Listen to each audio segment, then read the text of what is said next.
The skies were ashen and sober. The leaves, they were crisp and sere. The leaves, they were withering and sere. It was night in the lonesome October of my most immemorial year. It was hard by the dim lake of Auber, in the misty mid-region of Weir. It was down by the dank tarn of Auber, in the ghoul-haunted woodland of Weir. And that is from a poem called Ula Lume by Edgar Allan Poe. And with that, welcome to the House Einstein Podcast, spooky edition of the House Einstein Podcast. This is House Einstein Podcast 94. I am your host, Osman Parvez, and with me is Hamish Crab. Hello. Are you not spooked? Was that your spooky That's voice? my ghost intro, yeah. Okay. All right. Excellent. Yeah. Well, if you're new to this podcast, we would like to remind you that we are here to entertain. And although we might discuss real estate specific topics, and the podcast is sponsored by the House Einstein brokerage, whose mission is to help you make a smarter real estate decision. If you're just listening to the podcast, please treat this as entertainment. Do not make any real estate decisions based on what you hear here. And that is at the advice of our attorneys who would like you to not sue us because you made a dumb decision. Yeah, us too, personally, or the brokerage. And if you are looking for representation or would like advice on an actual real estate situation, you can find us at houseeinstein.com. And before we really get started into this week's pod, I want to share a trigger warning for you. And that is, this podcast is going to contain stories about Halloween and spooky things, scary things, and it might not be appropriate for younger audiences or people that have been close to, how do you say this, Hamish? Close to events, violent trauma. We're going to talk about murders. We're going to talk about suicides as part of the spooky stories of Boulder's past. And if that is something that would upset you, you should probably not listen to this podcast. And it definitely is not designed for children either, although I don't think we'll talk about anything too scary. But at the same time, I want to warn those that might be listening perhaps while you're driving in the car and the kids are in here and suddenly you're hearing about really scary things that happened in our beloved hometown of Boulder. I just would rather warn you than get the angry surprise. Yeah, surprise. So, okay, so with... Could they skip to, say, market conditions if they skip the closing table and the Tales from Trenches? Yeah, that's probably right. If you skipped the closing table topic and Tales from the Trenches, you could probably go right to market conditions, and we're no longer talking about spooky things anymore. So perhaps, Hamish, you could put that time code in into the show notes or into the description or both. That way people can choose to skip ahead. But the intent here, and let's walk through the table of contents. The closing table is our segment that contains the core of this podcast, and this is the Halloween edition. We're going to talk about real horror stories in Boulder. We're going to touch on perhaps some spooky movies. We're going to talk a little bit about scary things that are discovered by buyers after closing. We're going to talk about some haunted happenings that are about to occur here in Boulder, and hopefully we're giving you enough time from the date of recording. Today is the 22nd. This podcast should be live on Friday, so you should be able to capture or attend many of these events. So we'll talk about what's coming up in Boulder if you're into Halloween stuff. And then we're going to talk about Tales from the Trenches, very specifically about our own experiences with ghosts and ghouls and things that go bump in the night. And after we've wrapped up those two spooky areas of content, we're then going to jump into market conditions, which if you're a buyer or a seller, this might spook you too. So we're going to focus in on Louisville, which is a much smaller city inside Boulder County compared to Longmont or the city of Boulder. It is a remarkable community. We've sold many homes in Louisville and represented both buyers and sellers, and it doesn't get quite the amount of attention it should. So we're going to give that a deep dive as we analyze the market. And then we're going to do our usual sales of the week. I think I have 6 in there, so we're going to try to go through them a little quicker than normal. Yeah. But quite a range from high end to relatively entry level properties. And then that last one I'm shocked at. Yeah. Which are the one in the Lois Drive one? Yeah. Yeah, Lois. Yeah, that one we'll talk about. Okay, and then we touch on shameless self promotion. That's where we just go full on out and give you a quick pitch on what's happening and things that might be coming forward in our content or what our buyers and sellers might be looking for. We've got a few items to talk about in the news, everything from Boulder Airport attempting to clean up their lead and the Colorado economy potentially pulling up from its stall. 2 airplane themes there, Hamish. Airplane? We're going to talk... Oh, yeah. Well, stalling economy pulls up in the airport. We're going to also talk about apartment rents and how they've fallen again. And then finally, our last news item, which might be most of our attention, was we're going to talk about how Colorado just ranked horribly in U.S. News and World Report across all of the states. We ranked 49 for public safety and 20th for corrections outcomes. And that's really kind of that might really shock a lot of people that Colorado ranks so poorly. Given that for overall states to live in, we're still number 11 according to U.S. News. I mean, number 1 for you and I, Hamish, but I agree. Maybe wholeheartedly. But, right. Yeah. But U.S. News says it's number 11 across all categories. And then we're going to touch on our usual carve-outs. Carve-outs is a segment that we close with. It is anything that is top of mind for Hamish and I that is typically outside of the real estate world, but sometimes it's just still top of mind for real estate stuff. And that should wrap up the table of contents for this week's pod. Awesome. Really excited. And also, I'm just thinking, as an aside, about these in-person podcasts, and it'll be cool to record one in person. I think I'm willing to experiment. So for those that aren't aware, we are recording in our own home offices. And as part of the evolution of the podcast, our intent is to start to bring in more guests. And I feel like, although some podcasts are able to do that remotely, it lacks a certain human connection when we're in different spaces.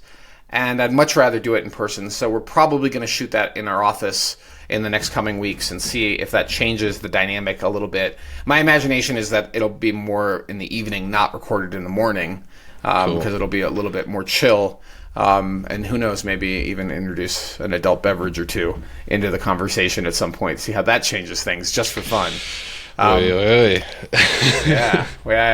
We'll really start talking about stuff we shouldn't talk about.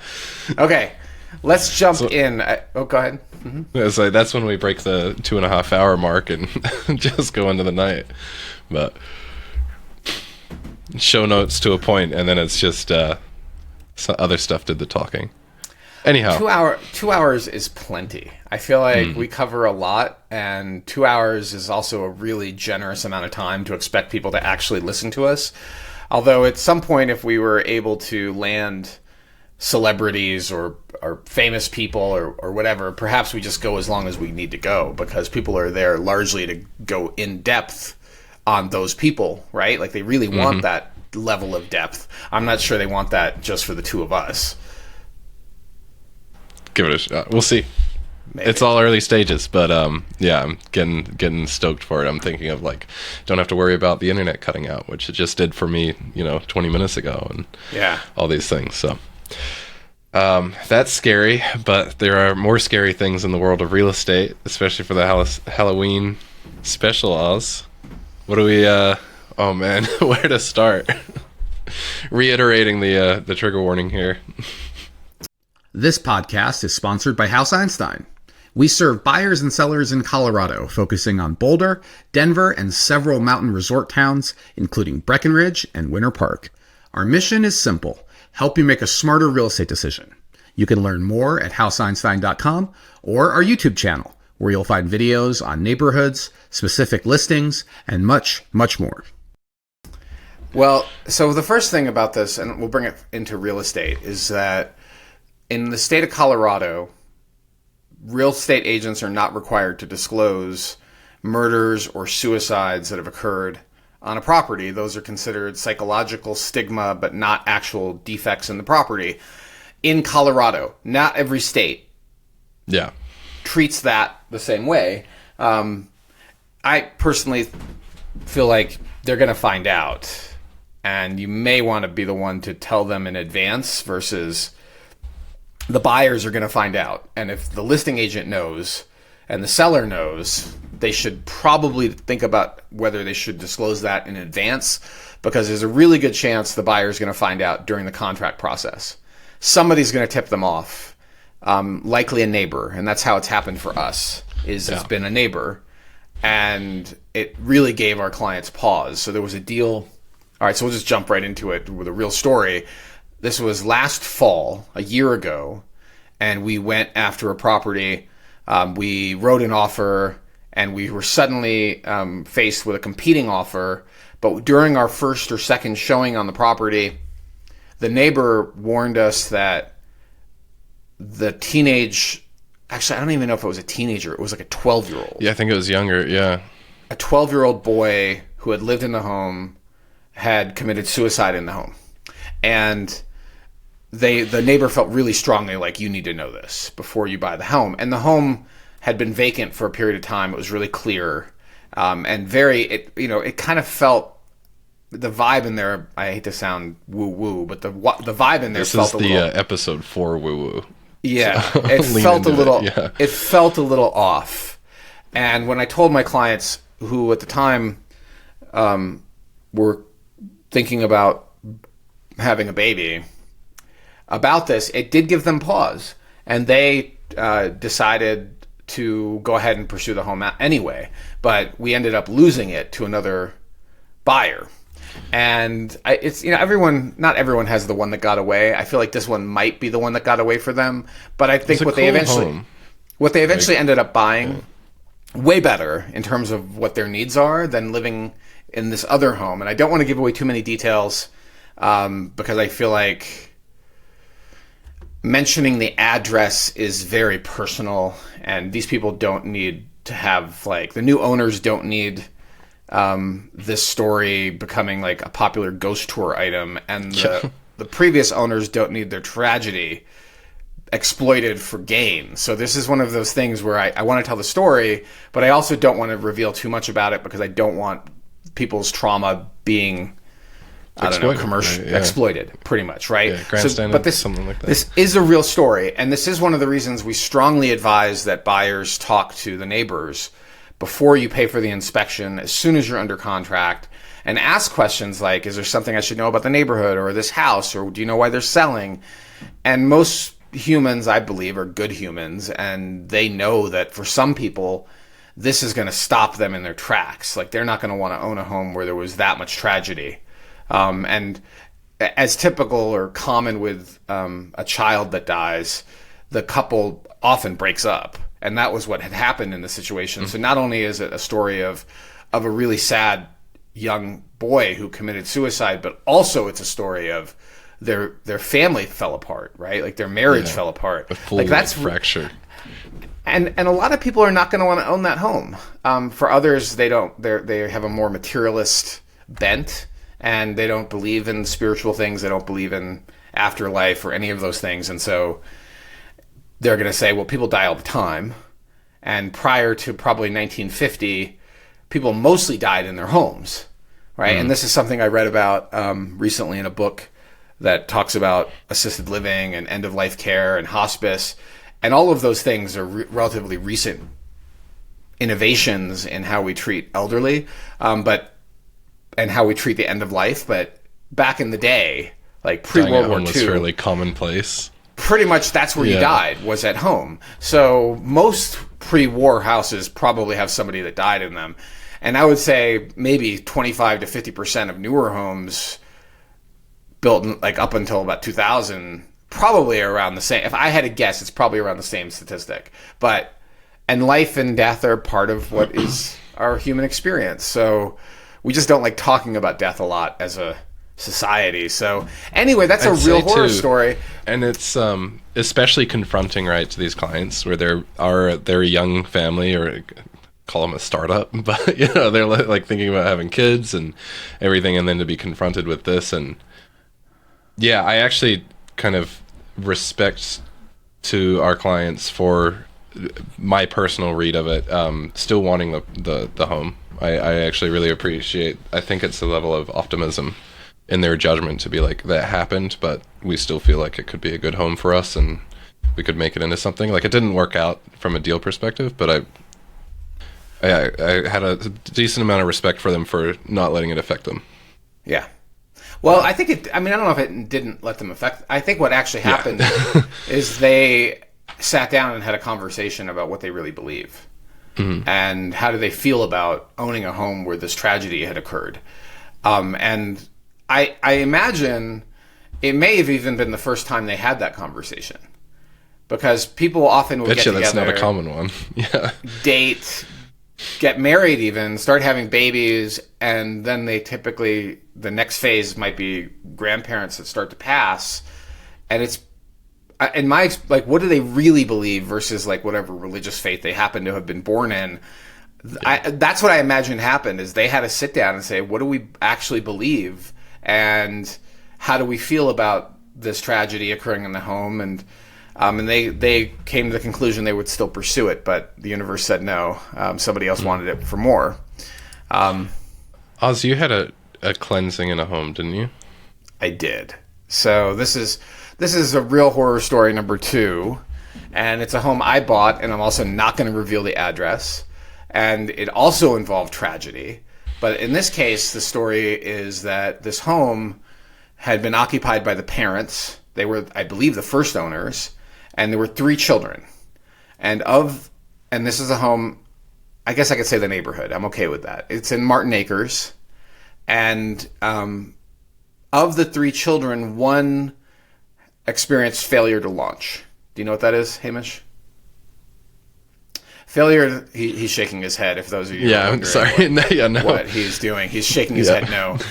Failure to launch is a phenomenon where your child doesn't really leave the nest, right? Like, they don't actually... Oh, so like adult child type your child has turned 18 and they still live at home. Maybe they go to college and then they boomerang back and they never leave home, right? Maybe they struggled to become adults. They never got a real job. They got into lots of trouble, financially, criminally. Maybe they're into drugs. And in this particular case, we didn't know any of these things other than the owner had died tragically, not in the home, supposedly, but on a trip. And supposedly it had a heart attack, although we kind of read between the lines and came to the conclusion that he probably had a heart attack with a needle in his arm. Like, that's probably like what was going on. Yeah, he probably OD'd. And we wrote an offer on the home because it made a lot of sense, right? It's a basic ranch with a full basement. The basement had been finished, but dated. Like, nothing had been done since probably 1970 in this house. And in fact, the photos at the time for Google Maps showed the garage door open, and the garage was infested with, like, the paper wasp nests and stuff. Like, clearly that open. They just hadn't closed the garage because it had, like, the tracks had failed or something for literally years. Right, the garage door had been open, and the house itself had been neglected in so many ways. And the listing agent spray painted it white, put in some new carpet, and called it good. Which sucked because we found out later the house had, within a week, we could smell the cigarette smoke pouring through the walls. Like, the guy was a smoker. So anyway, the adult child that never failure to launch, ended up living in that house, outliving the parents, and then that child also passed. And then this adult child is the one that had the heart attack and died. Shit. Yeah. And now we're buying the home from the estate.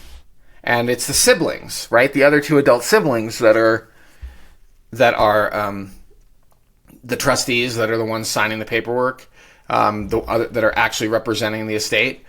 And so we were very careful because we know you just lost your sibling, right? You lost your brother.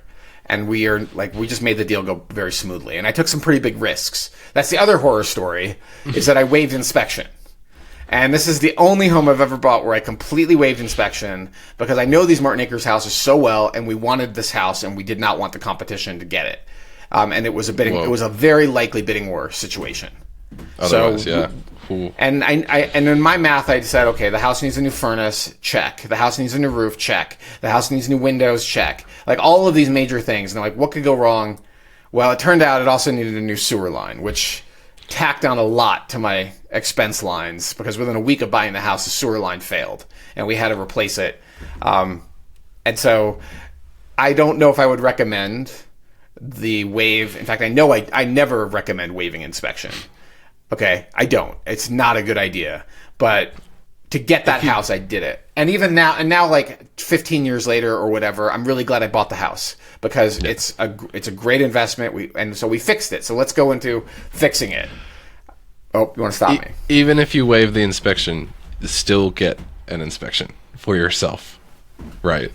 Like still get not advice. You've learned the hard way. You learned the hard way too about inspections. Hey man, I got my inspections. Right, but it turned out to be a lot worse than you thought. Yeah, I didn't know necessarily how inspections worked when I bought, but I do now after seeing quite a few more deals. I thought you did. I wish I had given you some more advice during that transaction, but that's a different story. The building is standing. The building is standing. And at closing for this particular house, before I go into what we had to do to cleanse it, we went to closing and I expressed condolences to the brother about the passing of his brother, the seller, the estate sale, right? Mm. And the guy looked at me and said, "Oh no, we're so glad he's gone.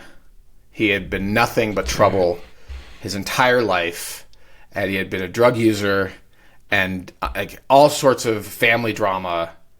We hope this finally ends the chapter of the chaos this person caused our family." And also, by the way, if you find a rifle in the house, it belongs to me. And I'm like, oh, okay. Like there's a family, like a 22 or something missing, and supposedly in the house. I never found it. We did quite a bit of work on the house. Never found a rifle. But it also woke me up to not everyone's got a rosy family story, and this was and they were hoping for a fresh start after this, right? Yeah. And so then we buy the house, and my wife and I move in. And this is like how Amityville starts, right? Like you're like, oh, there's something up with this house. And the little bathroom off the primary felt really icky. Like everything was old and dated and gross, like in terms of fixtures and finishes.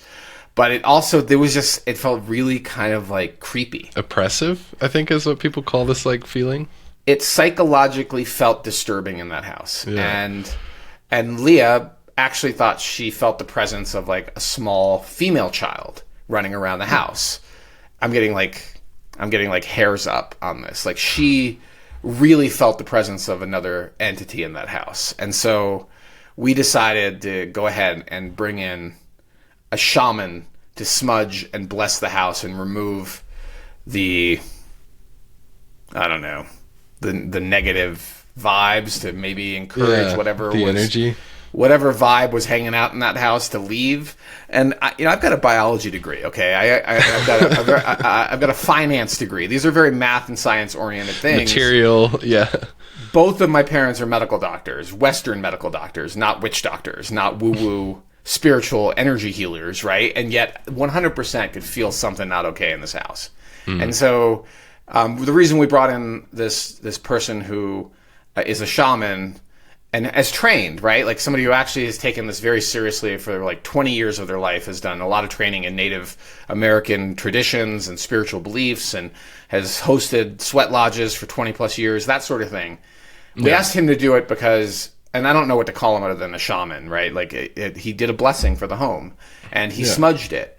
And I'll never forget him coming to that bathroom and just stopping and saying, well, there is so much sadness in this space. This is where there was so much suffering and sadness. And I'm like, yeah, this little bathroom is probably where the guy was shooting up all the time, right? And the drug use was really bad. So he did this blessing, and it took about an hour. He walked through each room, he smudged each room, he read prayers, and then afterward, when it was over, it felt so different in the house. And maybe it was all in my head. I'm willing to say, okay, possibly if I wear the rationalist hat, it was just in my head. But the woo-woo part of me says, these feelings, it's so different now in the house. It was absolutely worth the cost of bringing in a shaman and having him cleanse the house. And then after that, we remodeled it. So then some of the horror stories of the sewer line, we redid the kitchen, we refinished the basement. I did some really nice things like put foam into the walls instead of fiberglass. Put a acoustic ceiling in to try to minimize sound transfer between the basement and the lower level. Put quality appliances in, quality cabinetry, repainted the entire interior, and we then moved out and rented it out to a young family, and the vibe completely changed in the house. Like having kids in that house, like, and family, I feel like we rehabilitated the house. Like the house felt like once again a warm and loving place. A bit of like a renewal. Not this place of deep sadness. But that's my first and most personal experience with I call it a haunting. I don't know what to call it. It was something going on in that house. And it disturbed me, and it disturbed my wife, and we realized we got to do something about this house. And after that, by the way, for a period of time, I offered house blessings as a closing gift to clients. I said, look, we're happy to give you a Home Depot gift certificate, or if you prefer, we're happy to pay for a blessing from the spiritual tradition that you are aligned with. And if you need a connection to a rabbi, and a mom, a priest, a reverend, or a shaman, we got it. We could connect you with all of those people, and we can have the religious or spiritual ceremony of your choice there as a closing if you'd like that. And most people take the Home Depot gift certificate. Yeah. Fair enough. But it's good to have those connections, if it ever comes up again. It is. There's a podcast I listen to, and they do a segment called Tingly Wingly Wednesday, and they tell stories, and like the goosebumps that I just got from even that, like we're successfully, it's working on me at least.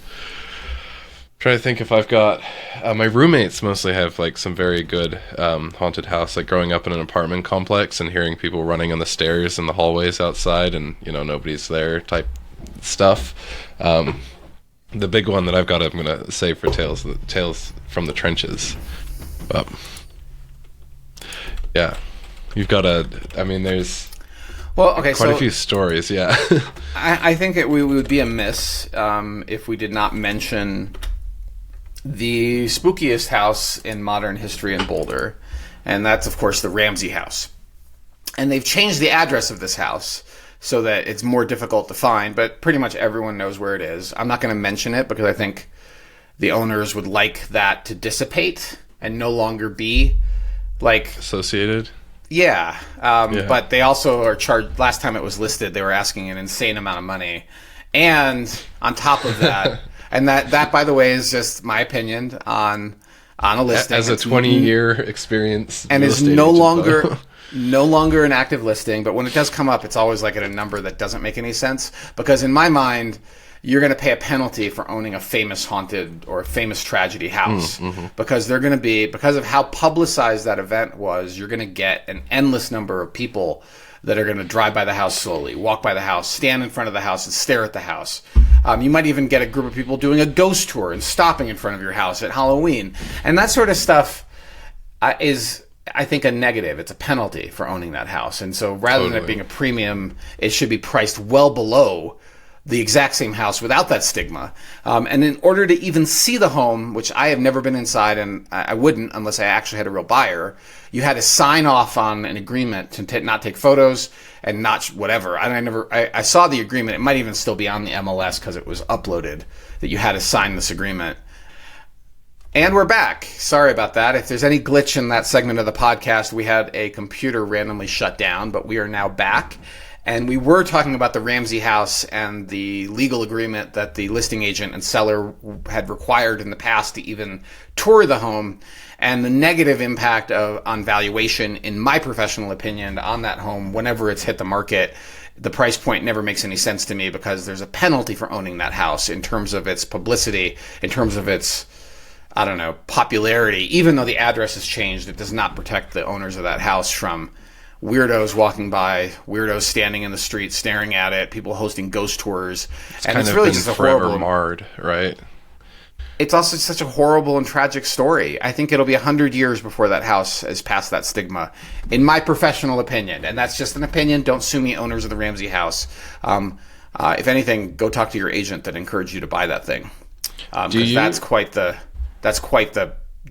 rant. Like, that decision, if you're feeling pained by ownership, that decision it was predictable given how popular that house has been in popular lore. Yeah. Do you?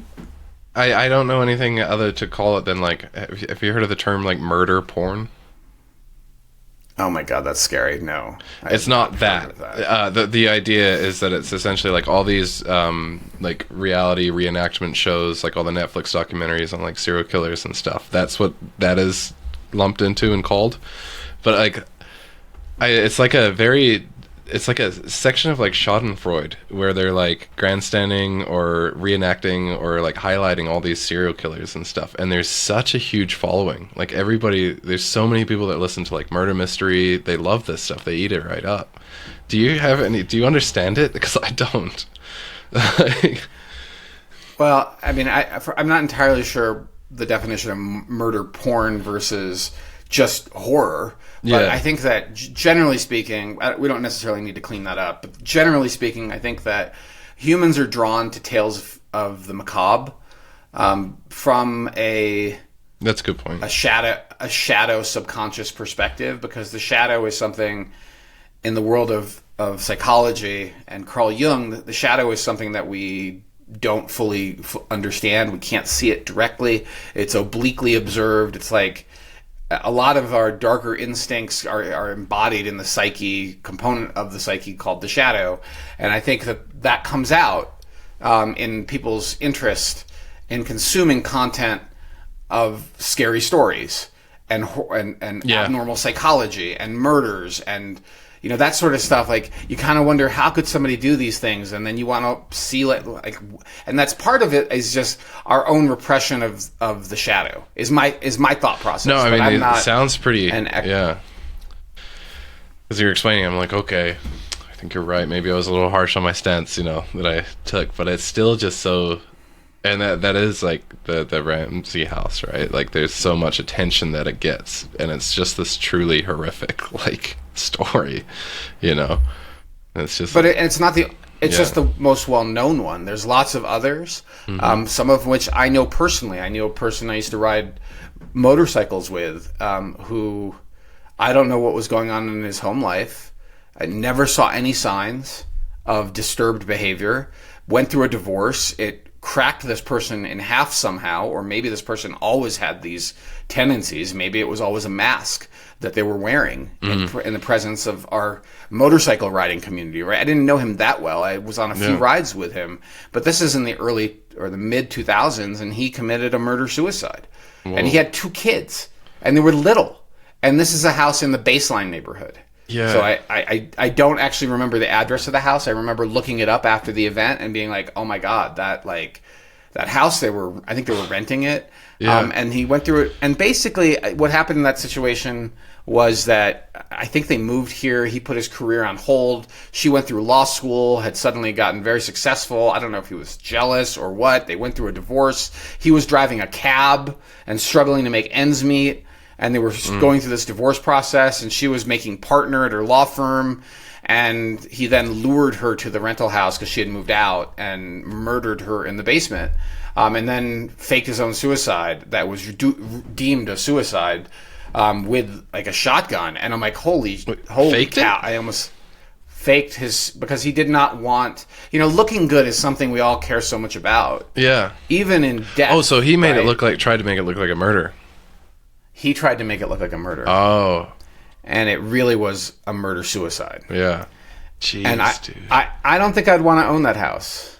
Like that house, and again, I think of myself as a rational human being, but one that's spiritual in a lot of ways. I would not want to own that house. I would feel very uncomfortable about it. Yeah. Because of that level of tragedy. The boys went to go live with their parents, and that's how the story ends, as far as I'm aware, of what happened in that house. So, again, from a real estate perspective, what you should do is go meet the neighbors as soon as you're under contract.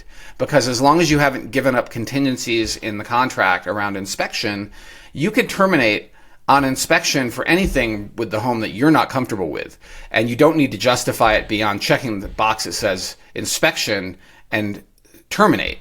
And you could terminate on the color of the house, but maybe the color of the house that you didn't realize was a color you don't like was largely influenced by the fact you also discovered there's some really bad psychological stigma, and that's enough to push you over the edge. You don't need to disclose any of it past the decision to terminate. And I think on inspection, and your agent, by the way, let me back up. Your agent should be advising you on all of the ways that you are protected in the contract, and also ways to behave ethically, so that you are not deemed to be in bad faith and potentially risk your earnest money. And because it's a little bit of a gray area there, right? Because technically psychological stigma on a house is not a material defect on a home, but the contract also gives you the right to arbitrarily decide the home does not meet your requirements. In the state of Colorado, you don't need to justify it past that point that it failed on inspection, and you check the box, terminate, and your agent, if they're truly professional, even if they know other reasons, they should still be protecting you. Like an attorney, they should be protecting you. There is no such thing as real estate agent. Yeah.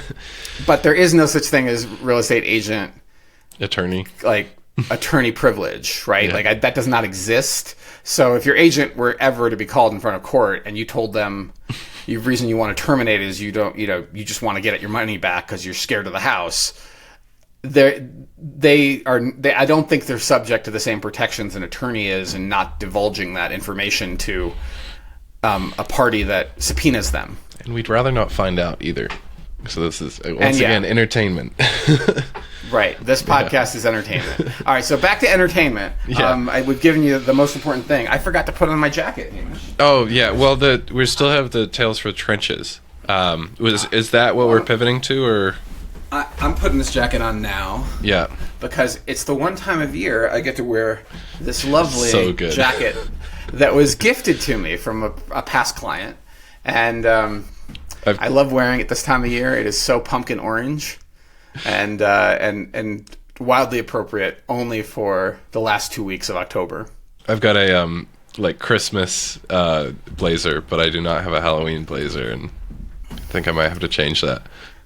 Can I show you what else is cool about this jacket? What do you got? Is it corduroy?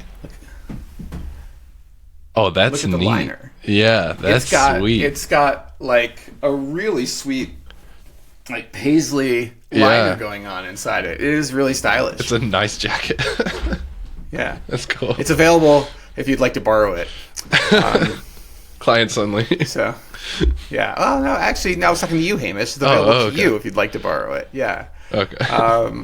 All right, let's move on to a couple of other spooky stories and talk about spooky movies that you may want to watch. Hamish, have you seen Poltergeist? I don't think I actually have. That's like the original, the movie one, right? Yeah, I think it's actually Spielberg, and it involves a family. For a while, haunted house movies were really popular. They go through these cycles. And this cycle was primarily the early 80s, and I remember it because that's when I was really little, and for some reason my parents thought it was a great idea to let me watch these movies that literally gave me nightmares. And the story is a family that buys this this new build that's been constructed as part of a larger development. And if you look at the photos, the new build looks like a great house. I'm like, that's a great looking house. The interior, of course, is dated to the time period of the 80s, and we still see some of these. But the story goes that the developers built the home on top of a burial ground, on top of a cemetery. And it might have been a native cemetery. I'm not 100% sure on that, but it's on top of a cemetery. And within days of moving in to their brand new house, the family starts experiencing scary things happening, weird things happening, things moving by themselves. Unexplainable phenomena. And then it just escalates very quickly to a point where, like, the tree attacks the children in bed. And I guess I should say spoiler alert here because... It's 1982. Okay. I mean, I feel like you should mention spoiler alert. And the young girl disappears and is somehow sucked into this alternate zone, the in-betweens, so to speak. And they have to figure out how to get her back. And so they invite all of these paranormal investigators and other types of people to try to get the daughter back. And things come to a really dramatic and scary ending. And we'll leave it at that. That's Poltergeist. It's an excellent Halloween movie. This week I gave Osmond a movie to watch, and Osmond, is this the movie that you're giving me to watch, or? Oh, it's entertaining in a kitschy kind of way. Yeah. So is Amityville. Amityville is the other one that's sort of kitschy horror house movie. Amity, I've seen. I wasn't allowed watching horror movies until I turned 13. And so for my 13th birthday party, we threw a movie night and got a bunch of horror movies. And I messed with the TV settings to try and make it more cinematic and somehow accidentally put it to grayscale. And so that entire night I watched everything in grayscale and it was really bad. I think I did Amityville and Blair Witch Project were the two I remember. Blair Witch is horrible. Blair Witch is one of the only movies I walked out of. You walked out of it? And demanded my money back. I was 15 years old or 18 years old, and it was $10 for a ticket for the movies, and I was so angry. Oh, I could so see you doing that. Subjected to shaky cam, and feeling nauseous by the shaky cam. I'm like, that's not cool. I want my money back. And they gave me my money back. They refunded me the ticket. Yeah. Yeah, that was horrible in the grayscale because this is CRT, the boob tube TVs as well. So it was terrible quality and grayscale, and it was we just couldn't make anything out. We were are they all like this? And yeah, I mean, Amityville is the classic. You got a deal on the house.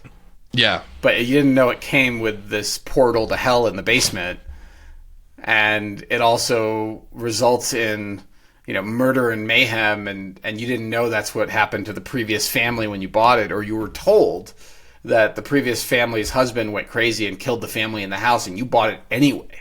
This might be why this is actually just parallels that story in the Baseline neighborhood. You may not want to buy the house that the Amityville Horror is based on, right?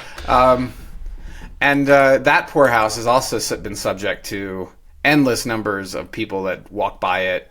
Even though I think they've entirely changed the facade of the house, it no longer has the classic windows and the rest. But people are very obsessed, especially this time of year, with spooky stories and haunted houses. And Amityville is the classic. And also why you probably don't want to buy a home that had a murder-suicide in it. Yeah. But Poltergeist, Hamish, is a fun one, I think, in a lot of ways. It's got classic lines. And as somebody who's very into cinematography and videography and storytelling, I think it really is compelling in that way. There's an ending scene that's the equivalent or close to the ending of what we jokingly call the wet sari scene. So in Indian cinema, which I grew up watching a little bit of, there were censors, and you're not allowed to kiss, right? You're not allowed to show affection between males and females, or probably anybody that was potentially considered risque. And one of the things that the movie producers would do in that era was inevitably a wet sari scene. They would have the female lead in some mountain setting, and then it rains, and she gets wet, and you can't really see anything, but she's just wet. And the wet sari scene, there's a wet sari scene montage in Poltergeist. Yeah. That I think is watching as an adult is absolutely hilarious. It's not scary at all because it's sort of cheesy what's happening.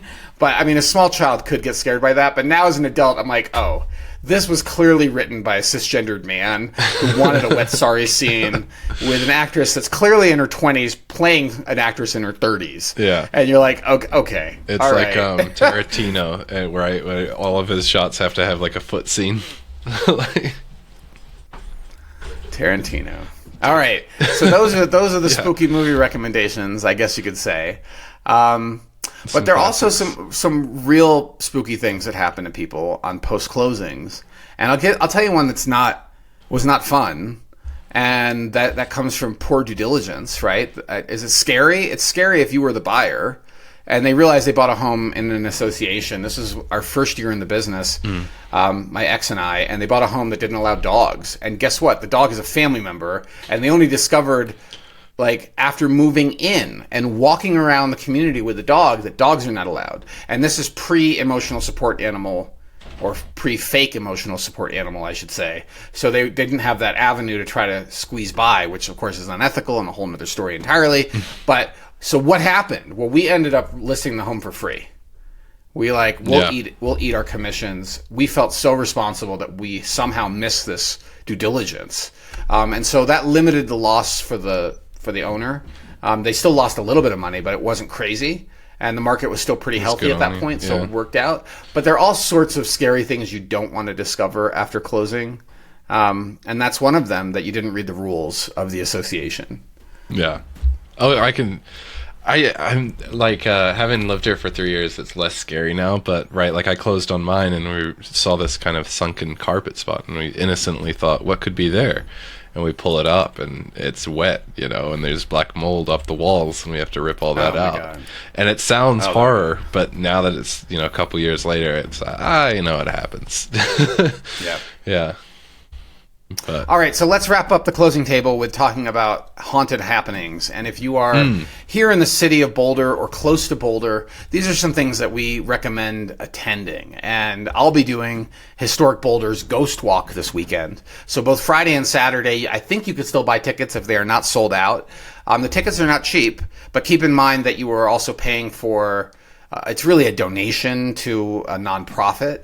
And there may be live actors involved, maybe. So every other year they do Meet the Spirits in Columbia Cemetery or up in Gold Hill, at a cemetery up in Gold Hill. I've done both. They're really fun. Gold Hill. I've got some photos. I've got some photos from last year, including the mayor of Boulder was one of the Meet the Spirits. And so likely I think there's going to be some live spirits as well, although they're hinting at that without telling you for sure. It's a... They said apparitions may manifest or something. Yeah, something like that. Yeah. So I think this will be a lot of fun and also educational. And my wife and I will be doing it Friday night, so you might see me out there wearing this jacket because it definitely gets some use this time of year. And we'll put a link in the description. I strongly recommend it as a really fun event. Historic Boulder is a great organization, and their fundraising events are really fun. Yeah. They put the fun in fundraising.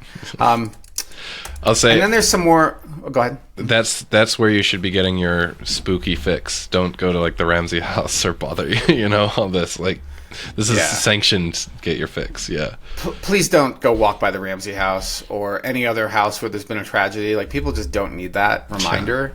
I just do better, right? Be more respectful. Do better. But if it's a sanctioned event, and owners are participating.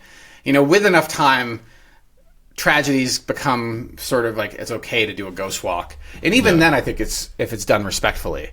And the other, what I would call a fundraiser that's haunted related is Boulder's annual high school haunted house. Our colleague, Sophie's brother, supposedly originated this event for the drama department at Boulder High. And it has become an annual tradition where all the kids get into costumes. They create the maze. The maze can be really scary and fun. You're only in there for maybe 10 minutes wandering around the bowels of Boulder High School in this maze-like environment. There are jump scares. And mostly you're supporting a bunch of young thespians, actors and actresses who are having a lot of fun together in a community environment that really is just playful and silly, but also if you're prone to screaming, you might get a few jumps. We always laugh a lot more than we scream. Yeah. But there are some kind of somewhat disturbing visuals in there, so trigger warning for those. Usually there's a long line too, so get there early because you're going to be there for a long time waiting to get in. And then there's commercial versions of those. Looks like the theme for the high school one is Shipwreck of Souls. So fun. You going to put a link in the description? Oh, yeah. Cool. Commercial ones. There's commercial versions of that, like Terror in the Corn, and Frightmore is one you linked to, Hamish, that you mentioned. That one's... Terror in the... Go ahead. Sorry. No, jump in. Frightmare, like Nightmare, is like kind of by me in Westminster, at least growing up at like Boulder High School, Broomfield High School. It was a very popular scene, more so like 9th grade, middle school when it was easier to be scared. But same thing, ridiculous lines. So get there early, or I think they sell like fast pass tickets now and stuff. So yeah. No, that's cool. Yeah. Terror in the Corn is at Munson Farm. Anderson Farm. That's right. And we know it. I've been to it twice, and the last time I went, my friend said he'd only go if we could find screamers, and that's how he described it. And what he meant by that were typically young women to join us that would more likely scream at the scary things to make it more fun for him. Yeah. And so we did. We found a couple of women to join us, and they were screamers. And it was really, between the... I don't want to give any spoilers, but you're paying for live actors and you're paying for an experience outdoors that is really kind of unique. The corn maze is cool, and the actual Terror in the Corn experience is funny and scary and really something that is only once a year, and I think it probably makes lots of money for the farm, and they probably benefit the community that way. It's local, it's real, it's a good time. So check out Terror in the Corn. And then the family one is the Munchkin Parade on Pearl Street, which happens every year. Do you have a date for that, Hamish? I wonder. I think it happens like on the 31st as it goes. But yeah, you're on it? I can look it up. How about you look it up and I'll just keep chattering? Yeah. I don't think it happens on the 31st. It's usually the weekend before Halloween, and so that might be this weekend. No, 31st. Because I think. Munchkin it is on Masquerade. the 31st. Okay. Yeah, Pearl Street. I mean, the Munchkin Masquerade is adorable, and it's families and usually younger kids. I would not recommend going to the mall crawl in any way, shape, or form. It is way too crazy. It supposedly they ended it, but it never really ended, and it's once again growing in popularity. It became so popular, Hamish, that they literally shut down the highways, is the rumor, from the peak of the mall crawl. But it also resulted in property damage and bad things happening on Pearl Street. And once again, it's becoming so crowded that you can barely walk. But for people that are in their 20s and early 30s, it might be a good time. I just don't personally recommend it. I think it's a little too chaotic and a little too many people. But the Munchkin Masquerade is the opposite of that. It's families. It's daytime. It's cute. It's adorable. We don't have kids, but I still want to go watch because the kids are so darn cute, right? It's the dinosaur. That's the best part of like handing out candy and stuff. Is seeing all the costumes come through. The costumes and the kids are so cute. Yeah. That is one thing we miss living in the mountains is we don't get trick-or-treaters. But I used to love getting them all in Martin Acres. And the most popular neighborhood, from my understanding, in Boulder County is actually Prospect. Prospect goes all out for Halloween. Like every home is heavily decorated. There's so many young kids and families, and people from outside the community go there to trick or treat on Halloween because of how spectacular it is. That's awesome. That's a known or open secret, I would say. If we had kids, we would definitely take them to Prospect and go hang out with our clients who live there. Because they literally. Last I heard, there's a horse that's dressed in Halloween garb. There's a ghost horse. Like it's a scene. Nice. It's a thing. Yeah, that's a bit of a party. I didn't know about the mall crawl. Really? Yeah. You've never heard of the mall crawl? I think you might have brought this up last year, but just Googling it, like there's even an AI overview for it. It looks like it was a a big deal. It still is a big deal. That's the thing, is that some people think it ended. It never ended.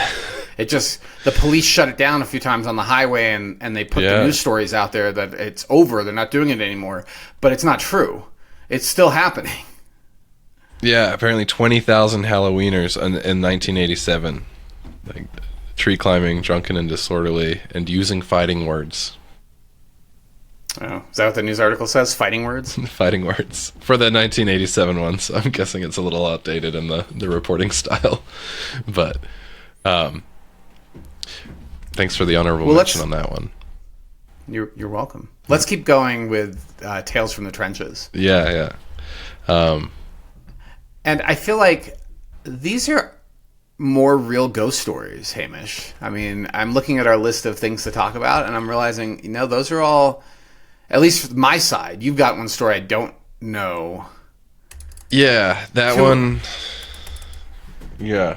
The Tale of the Ghostly Headhunters, that's not me. No, that's me. Okay, that's not real. Yeah. That one it had real repercussions. Awesome. Maybe, what's your stance on ghosts?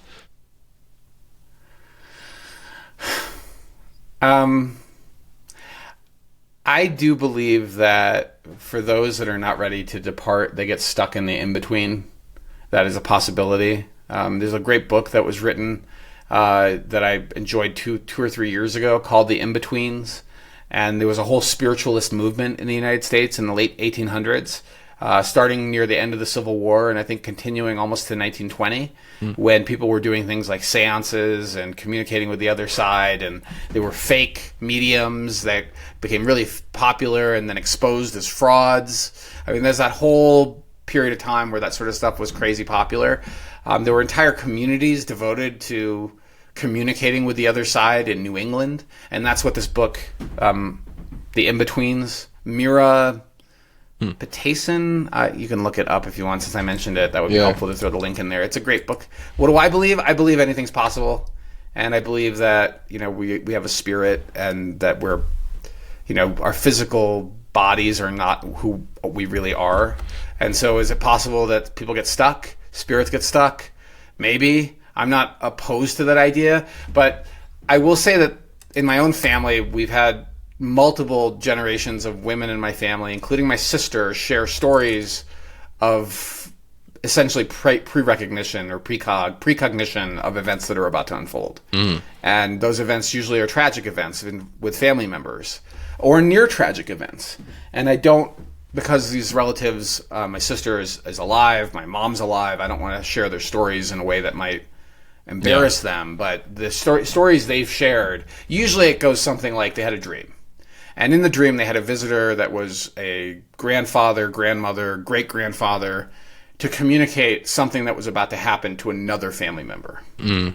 To warn them this thing's about to happen. And then the next day or a day after that, the thing happens. So heard that from my mom, heard that directly from my sister. I'm pretty sure I have a memory of my grandmother sharing the same thing, all on the female side of the family. So the maternal line has these stories. So those types of experiences growing up, and not even just growing, like I was 30 when my sister had the experience. Right? Yeah, that's fresh. Like, not fresh. And I don't even know if it involves her eldest, and I don't even know if the eldest knows this story. So I'm not going to reveal it on the podcast. We'll hold on to that one. Yeah. He could talk to his mother about that story. But what what are your beliefs? Yeah, I'm pretty much, I think there's spiritual kind of elements to life, and the spiritual and religion have kind of like a bit of an overlap, but I think there is some energy kind of beyond the super physical, and I agree anything's possible. I'll say, in my own experience, the more I look for supernatural, the more I quote unquote see. And so, like, we've got a point in here about basements, and I would wig myself out by like looking. I'd be in a basement and just like kind of almost looking for a sound or a feeling or a chill, and I'd get it. And the more I've like kind of almost blocked that out, maybe I blocked out my the joke is ESPN, but maybe I blocked that out by doing that so often. But I've seen less supernatural the less I look at this rate. Well, I grew up watching Scooby-Doo. And my parents had an unfinished basement, and they set up a little living room area in the unfinished basement, a carpet, a couch, coffee table, and a TV. Nice. And they would let me go down there and watch Scooby-Doo, and I used to get so scared watching Scooby-Doo in the basement. Scooby-Doo? As a child. Same. Right? Yeah. And what's really funny is that I feel like that directly led me to not being very comfortable in vacant homes in basements by myself. Like, I'm not really... I'm sort of over it at this point, right? Like, I've been doing this 20 plus years, but I definitely remember my first few years in the business, and we go into a vacant house and there's a dark basement, and my clients are like, let's go look at the basement, and we can't find the lights. And I'm like, you should go first, because I don't want to go down Take there. one for the team. And now I'm like, it's just a basement. I'm fine. We've got flashlights on our phones. We didn't back in the day. Yeah. That helps a lot. It's no longer just a dark basement. And so I guess I'm over dark basements, but I will readily admit my first few years in the business, I always felt very uncomfortable going into unfinished dark basements. There is that like feeling if you're going up the stairs from the basement and the light behind you is off, you almost like run a little bit quicker as you get close to the top, Yeah. Yeah. Oh yeah. Oh man, Hamish. I used to so where I grew up in upstate New York, we had a wood stove, and my parents' house is surrounded by forest. And we would get wood delivered in the summertime. It would season. I'd stack it, and then in the winter, my dad would ask me to go get the wood. Like, the wood stove is dying, go get wood. And he had this little cart, and I'd go out there. And above the wood pile was an arc sodium light, and it cast a light right over the woods. And there was no headlamp, no flashlight. And I'd go out there in the dark, I'd fill the cart, and then I'd turn and walk back to the house. And every time I turned, I would feel like they're coming. Immediately there's eyes, right? There's eyes on me. They're coming. It comes from reading like Stephen King as a kid, I think. Like, all of these irrational fears. Like, there's no wolves in upstate New York, at least not at that time, and maybe not in our lifetime. But and there were no coyotes. Well, there were stories of coyotes actually back in the day in upstate New York. But in any event, those types of scared and turn, and you're rushing to get out. Feel it behind you. Yeah. Like, I think that's a natural part of being human and admitting to being scared of things that go bump in the night. At least being scared as a kid or even as a young adult. And admitting you're no longer that scared, but at the back of your head, it's still in the back of my mind. Like, if I gave it enough energy or attention, I would easily scare myself again, or like get myself freaked out.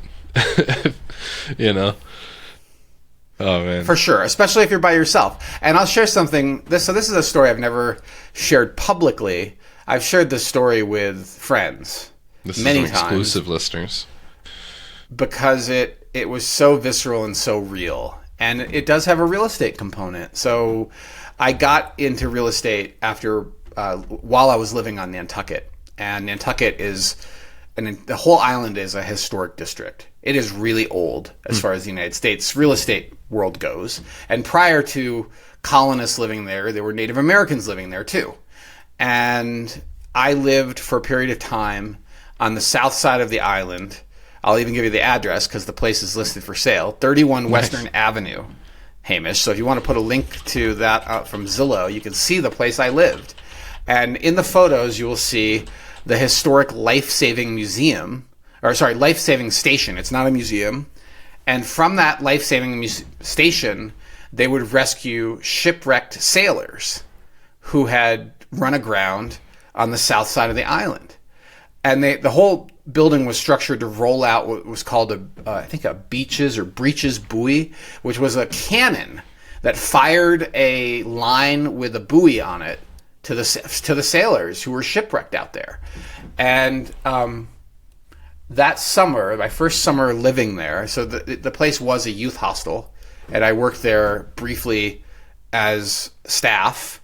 And in the evenings, we used to go to a cabin which you can see in one of the photos. There's one that has a concrete white foundation, and then there's another small cabin next to it. The small cabin next to it was the manager's cabin. And I'd go over there, and we would hang out and drink beers and tell stories and invite select guests to join us. And then occasionally, the manager, my friend Jeff, would whip out a Ouija board to see if we could communicate with the spirits. And mostly nothing happened. Right? Mostly. It was just us hanging out, well, until one day. And this one day, it's really in the night, right? So the hostel's closed, it's dark, we're having drinks, and we're the ocean, you can hear it crashing in the distance. It's windswept. They're very, like, most of these buildings are summer homes, and they're not constantly occupied, or at least they weren't then. The island has since had a massive growth in population and popularity, but back when I lived there, it wasn't quite that crazy. And, we were the staff on duty, so we would hang out. And, yeah, what started happening with this one particular guest, her name was Sarah. I will not mention her last name. She is from Australia. She would come, and when we first put her on the Ouija board, all sorts of stuff started coming through. We started getting all sorts of messages. And this lasted for, I don't know, maybe a week. And the messages were from shipwrecked sailors. And they told us the names of the ships. They told us how they died. They told us why they were there. And it was just, like, really eerie. And it became more eerie because then there started to be sounds at the hostel, and things that go bump in the night, lights that turn on and off by themselves. And she got so freaked out, she stopped doing it. Like, it wasn't fun for her. For everyone else up until that point, it was just a good time. Yeah. We were just having fun. And then with her, at first she was intrigued, and then she was scared, and then she was so scared she didn't want to do it anymore. And we were never convinced 100% that it was ghosts, but because it could also have been the subconscious, right? And this island is littered with names of shipwrecks, and history is all around us, and it's quite possible she was just channeling her own subconscious, but it really changed my entire perspective on communicating with the other side using this ancient device called a talking board or a Ouija board. And if you look at the building to the right, so I lived in the building that has the white foundation that's very visible. There were two, there probably still are, two, what are they called? Like the bunk beds, right, with desks underneath them. Probably no longer the case because this is for sale. It's no longer a hostel. But I lived in that, and I remember during the peak of these events happening, at one point there were footsteps out my window that were like the sound of a horse. It was the sound of horse steps hanging out outside the window. It so freaked me out that this was all during that peak period of time when craziness was happening.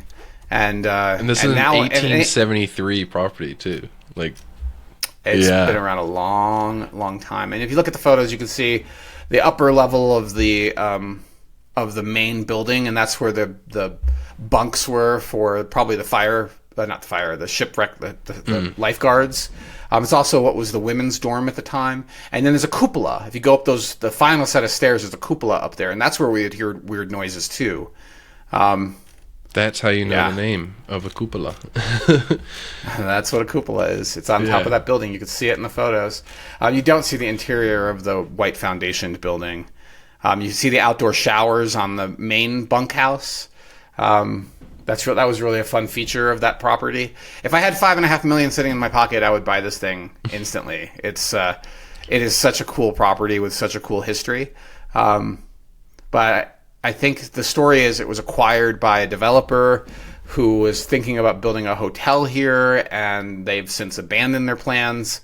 And now it's back for sale. I'd really like to see the land bank or other nonprofit acquire it and protect it, because it's such a iconic property with such a long history. And it was one of the ways that Nantucket was more inclusive back in the day, because people of all financial levels could typically afford to spend $25 or whatever we charged in a hostel, right?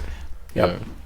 And just to close out the story, the manager's sister put together an illustrated book of Ouija stories from our time of experiencing spirits at this hostel. And I have a copy of the book. I don't know if it's on my bookshelf, but it's with our Ouija board that we have whipping out at Halloween. Oh, that's great. And it's a cute little illustrated cartoon stories of spirits communicating from the other side. That's based on the experiences that Jeff and I had in that hostel way back in the cold and the cold days of whatever year, early 2000s. I'm still getting goosebumps on these, so it's working for me. Should I do? I'm telling somebody else's story, but it's like one of the ones that like I remember the best, I think. Sure. Yeah, sure. Let's hear it. I'm just gonna.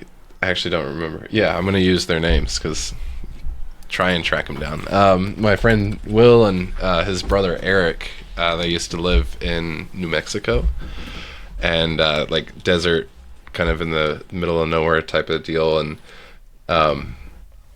they both like slept in the same room, and throughout the nights they would like hear noise and stuff and kind of like be overwhelmed with a sense of dread, but they never really like did anything about it. And I guess there was one particular night where it sounded like there was a ton of furniture being moved around in the like living room. You know, they go out their bedroom and there's a hallway down to the living room. And as they kind of approach, you know, it gets louder and there's more and more furniture being moved around. They end up seeing, and he swears by it, and it's his brother too. They both kind of like double verify their witness statement, right? All of the furniture in the living room, it was a dining living room, was standing on a leg only. So like the dining table was tilted up, lifted on a leg, all of the chairs around the dining table, everything just kind of like suspended, being held up. And like he said, all he could feel was just this like intense feeling of like dread and evil and like darkness, and they both just ran back to their rooms, and you know like, and they swear they saw this in person. Yeah Because it sounds a lot like a scene from the Poltergeist movie. Have I been lied to? It's possible, but that one scared the socks off of me. Bleep that out. Yep. You can say it, but we got to bleep it now. That's what we've learned. Otherwise, we get dinged. Yeah. But no. So that one at least really stuck to me. It's just that you go into like you see all the furniture standing on one leg type of situation. Just gives me the creeps. Personally, I've seen like pets, like old past pets. And you have seen personally old past pets? Yeah, I mean, I was a kid. We'll see what I saw. But we'd play this game called Spotlight, and we'd go and hide in the dead of night in the bushes and stuff, and then one person would be it, and they'd have a spotlight, and so you'd have to go and find them with a spotlight. And I was it, so I was shining the light around and saw the like family dog that we had that had passed away probably like half a year earlier. Shone the flashlight away and then back, and it was gone. But that was like one of the more memorable things for me. That's about it. I you know, in the realm of not knowing, and I don't think anybody truly knows, we can't prove these things, but I don't see the problem with just being respectful of the dead. And longing for our loved ones, including our furry ones, to still be somewhere, right? Over the Rainbow Bridge. I certainly hope that that's the case, and who knows? We all get to find out. Because we're all on this train ride. Yeah. But the last story is one I want to share that is absolutely not true, and it also, I think, may have directly influenced my brother's choice of profession, so I will take some responsibility for torturing this poor child who's 5 years younger than me. So remember, the age is like I'm 15 and he's 10, right? Or I'm 14, he's 9. Okay. That's the sort of era, right? And that sounds about right. Probably 6th grade, 7th grade for me, something like that. 10 or 12, somewhere between 10 and 12 years old. And we ran all over the woods, right? I grew up in a pretty rural environment and running all over the woods. My neighbors were fields away. They weren't right next door. And we spent a lot of time out there, and we ran into, or we found, a cow skull. And so I hatched up this really horrible prank on my poor younger brother. And I used to hang out with a good friend named Colby. And Colby was very pale-skinned, blue-eyed, and, a typical 13-year-old, 12-year-old. I think he was a year older than me. And I had Colby hide behind some bushes out in the field next to my...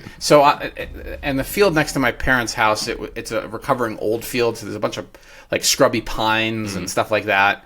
And it's like a 10-minute walk. You go past a barn, and then you're into this field with a bunch of trees. And I had Colby hide with the skull.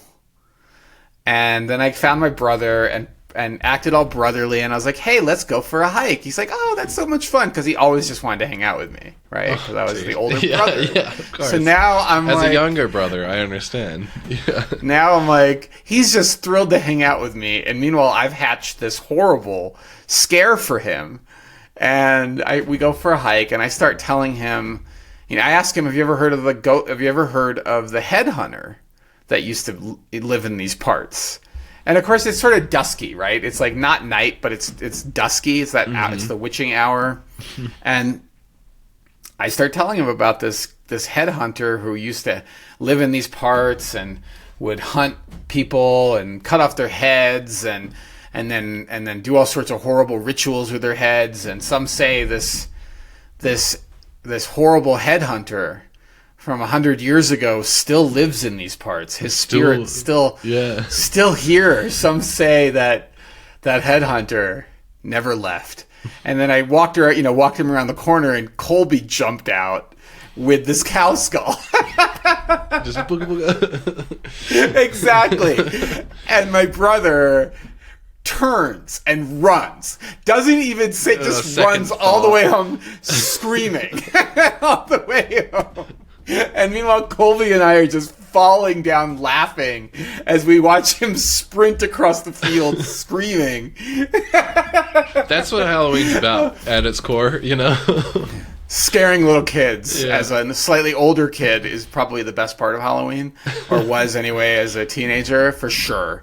So was he going to be a vet, or? He's now a child psychiatrist. Yeah. That's great. That's so good. Yeah. Oh, man. All right, Hamish, I think it's time we get back to real estate matters. Yeah, we've done our ghost stories and our tales from the crypt instead of tales from the trenches. I like that. We'll need to come up with a fun thumbnail, but it's time to get back into some real estate and then wrap this up. The first thing we're going to do is dive into Louisville market conditions. Boy, I don't know. I kind of just want to keep talking about ghost stories, Hamish, but I know. let's talk about Louisville. And I'm going to pull up the MLS itself and go through the data live. And your agent, by the way, should be able to do this for you at any time. And if they don't have the skills to do this for you live on a video call, then you're working with an agent that doesn't track the market, doesn't know how to track the market, because this is not that difficult. And it's still really important to understand supply and demand in the price range, neighborhood, city that you're looking in, the property type, the age of the home, updated or not. It's all basic skill set for analysis, and your agent, if they're experienced, should be an expert at that. And the test is, can they do it live, I think. I would be very hesitant to believe an agent that couldn't pull up the data live. But let's talk about Louisville. So Louisville, which was ranked Smart Money Magazine's #1 city, small city. This is like 2006, 7. Once that happened, really took off as a market of its own. Historically, it tracks, the prices are probably 20-25% below what you could buy the equivalent house for in Boulder, but it's also a smaller city with typically higher demand. So the absorption rate historically has been higher than the city of Boulder. And if you could find a home, it's it's a fantastic community. The trick is finding a home worth buying, because in most months, it's pretty rare that there's more than 40 houses hitting the market. The typical peak is actually closer to 30. This last 2 years, we've seen the peak new listings hitting the market in any given month of 40, and then this last June we hit 50 new listings. So supply has been increasing like many communities in the Front Range. And last month, this is data that ends in September, there were 20 new listings that hit the market.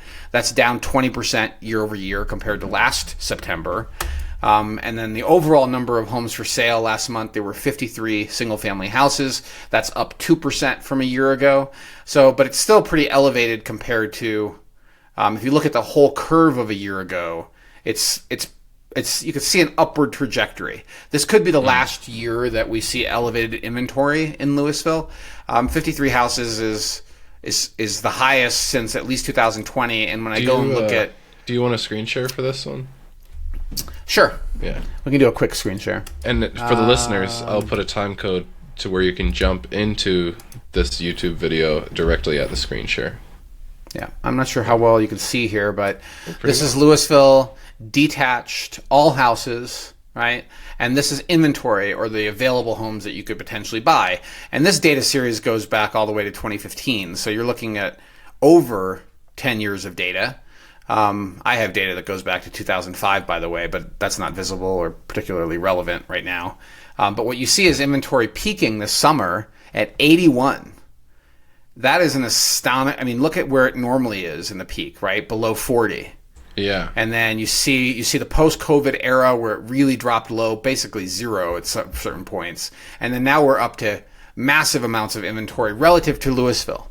And I really like Louisville. I think it's an attractive town because it has a historic downtown full of restaurants, shops, coffee shop. It has events throughout the year. It's very family oriented. So most of downtown closes at 9 o'clock because people have families. They're not out partying late at night. Unlike Boulder, there's a very small population of students, if any, that live in Louisville. So it's only 15 to 20 minutes from the city of Boulder. It's better positioned to the airport. It's not as well positioned to classic open space, meaning mountainous open space. But there's plenty of open space around Louisville. It's just flat. Mm-hmm. Okay, so let's talk about under contracts. 18 houses were under contract last month. That is flat from the previous year. So this little 0% is year over year. Closings. Okay. There were 25 closings last month, which is an astonishing 92% more than the previous year in September. That's a big spike up from a year ago. 25 still isn't a huge number, but when you think about 25 sales in September and the overall inventory the previous month, which was August, was 55, 25 out of 55 homes went under contract. This is kind of that roughly third quarter peak or bounce or spike that we've been talking about, right? Right. Yeah. Right. 25 out of 55 closed, not went under contract. Pendings, 18 pendings under contract. Which is interesting because pendings were dramatically lower than actual closings.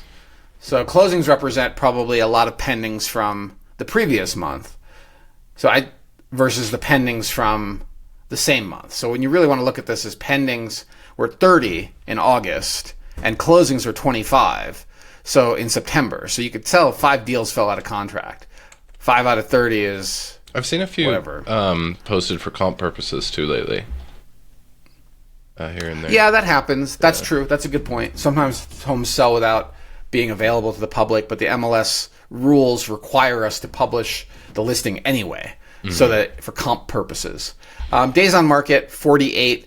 I don't really trust days on market during the COVID period because things were just flying so fast that it was effectively immediately under contract. But 48 days on market is an increase of 37.1%. That's the median, not the average.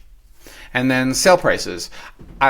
The median sold home, the median sold house, single family house last month in Louisville was $950,000. That's an increase of 18.8% year over year. But don't forget, we're talking about a pretty small sample. It might be more reflective of what's selling within the spectrum, not necessarily an increase in dollar per square, but we also look at dollar per square, and dollar per square, the median last month was $394. That's up 16%. So, I mean, the story seems to be the market's waking up.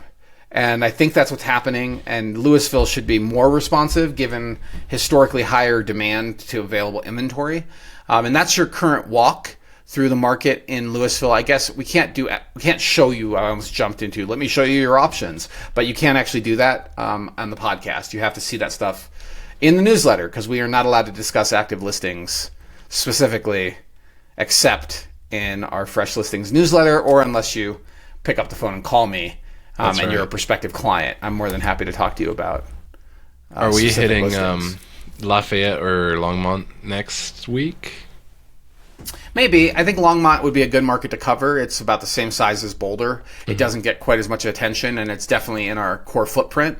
So happy to cover Longmont next month, or next week. Yeah, next week. All right. It's time, Hamish, to talk about sales of the week.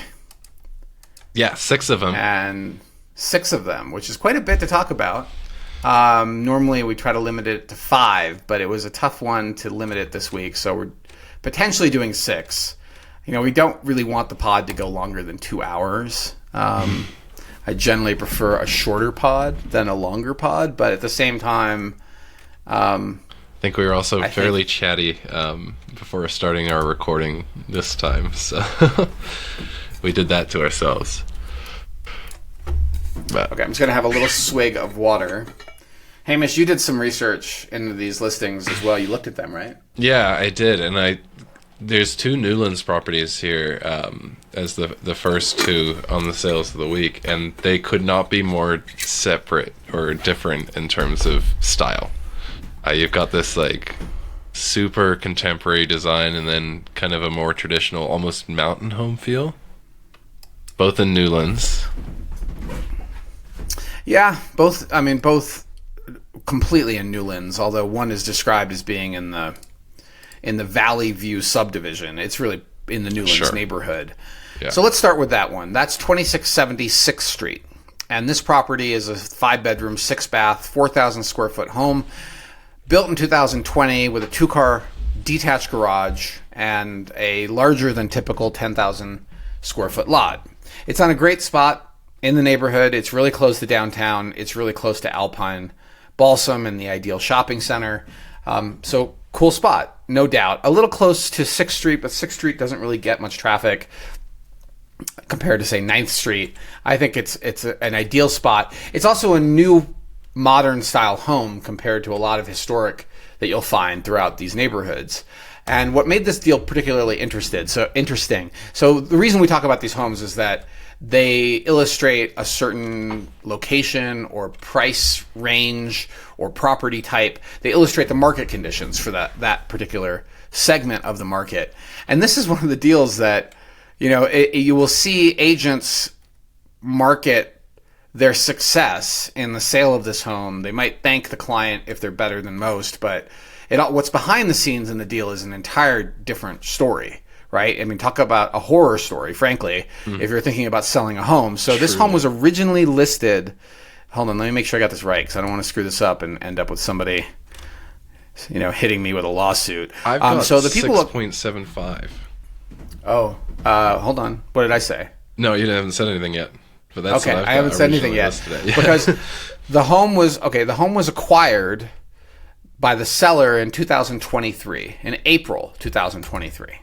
So now let's look at the listing history. And it was on the market in March of 2024. So they paid $6.25 in April of 2023, and then less than a year later, they put it on the market for $6.75. And it was on the market for 3 months, and then they withdrew it completely off the market, and the listing expired. So, I'm sorry, not 3 months, a year. So a year later, so it had been on the market a full year. Oh, no, let me get this right. Back up. Listed, these dates are a little squirrely. No, for what so listed. Yeah, go for it. Listed, I'm just going to show the screen, so that way people can see what I'm looking at and not just hear me read it out loud. And I'll say, I'm looking at it on Realtor.com, and it is equally as indecipherable. Let me mention that I can show this screen because this is a sold listing. This is not an active listing. Active listings we can only talk about in our newsletter. It's private, and the reason for that is that we're not, as real estate agents, allowed to disparage or say anything negative about active listings or their realtors that are listing them, but we can be critical of sold listings in a public format. That's okay. So that's the rule we follow. And this particular listing, you can see that it was acquired for $6.25 in April 2023, and then March of 2024 they listed it at $6.75. So they owned it for less than a year, and they had it on the market until June, when the listing was withdrawn. So listings are withdrawn because the sellers decided they no longer want to sell it. Maybe they're angry with their listing agent, but there's still an active listing agreement. So it's just in withdrawn status. And then the listing actually expired in June of 2025, this June. Okay. So that's where you get 481 days. And then you see a new listing number. So remember, this is between March 2024 and May 18th when it went into withdrawn status. There's a new listing number. So there was an withdrawn listing running concurrent with a new listing, and they listed it again at 6.75. And then nothing happened until September when it was withdrawn. And then both of these listings, these numbers that end 483 and 4511, both of them expired at the same time. Now, I could look into who was the actual agents involved. It doesn't really matter. I'm not here to disparage our colleagues.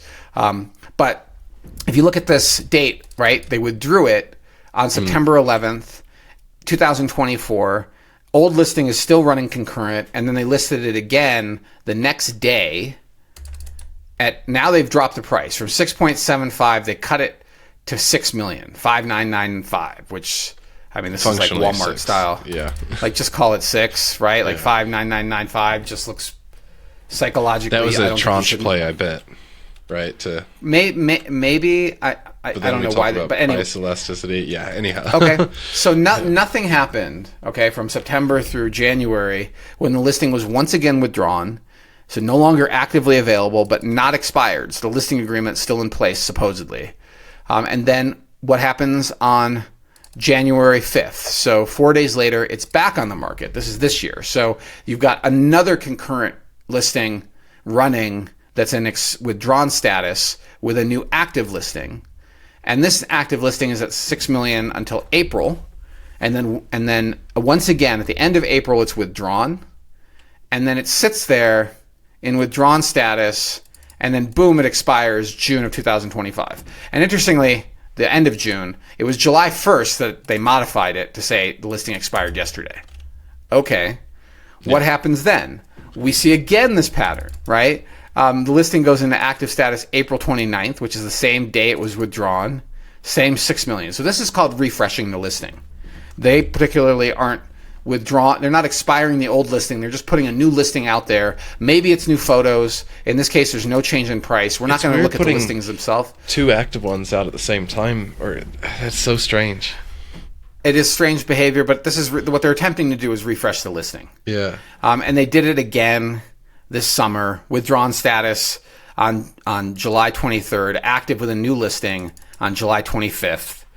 And finally, they cut the price in September of this year to 5.5, and about a month later, the status changes to under contract. And then it just closed last week for 5.1, $5,090,000.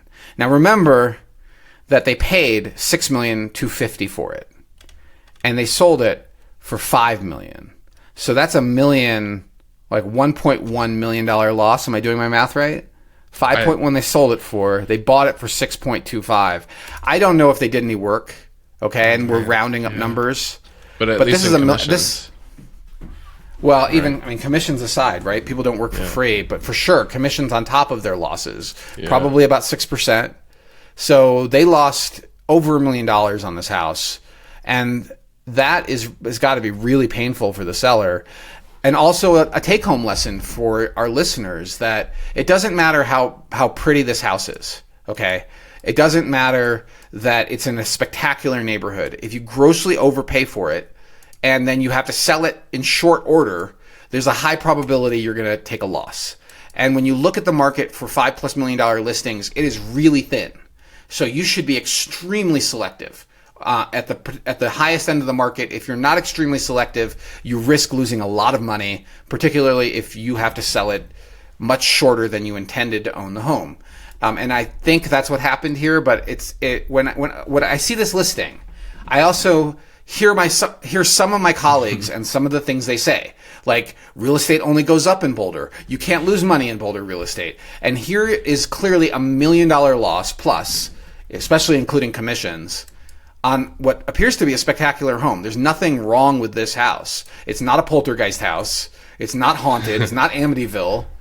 The home is spectacular. And the new owner acquired it for a price so much below what the seller acquired it for. And it's a word of caution for buyers in this market to be really careful.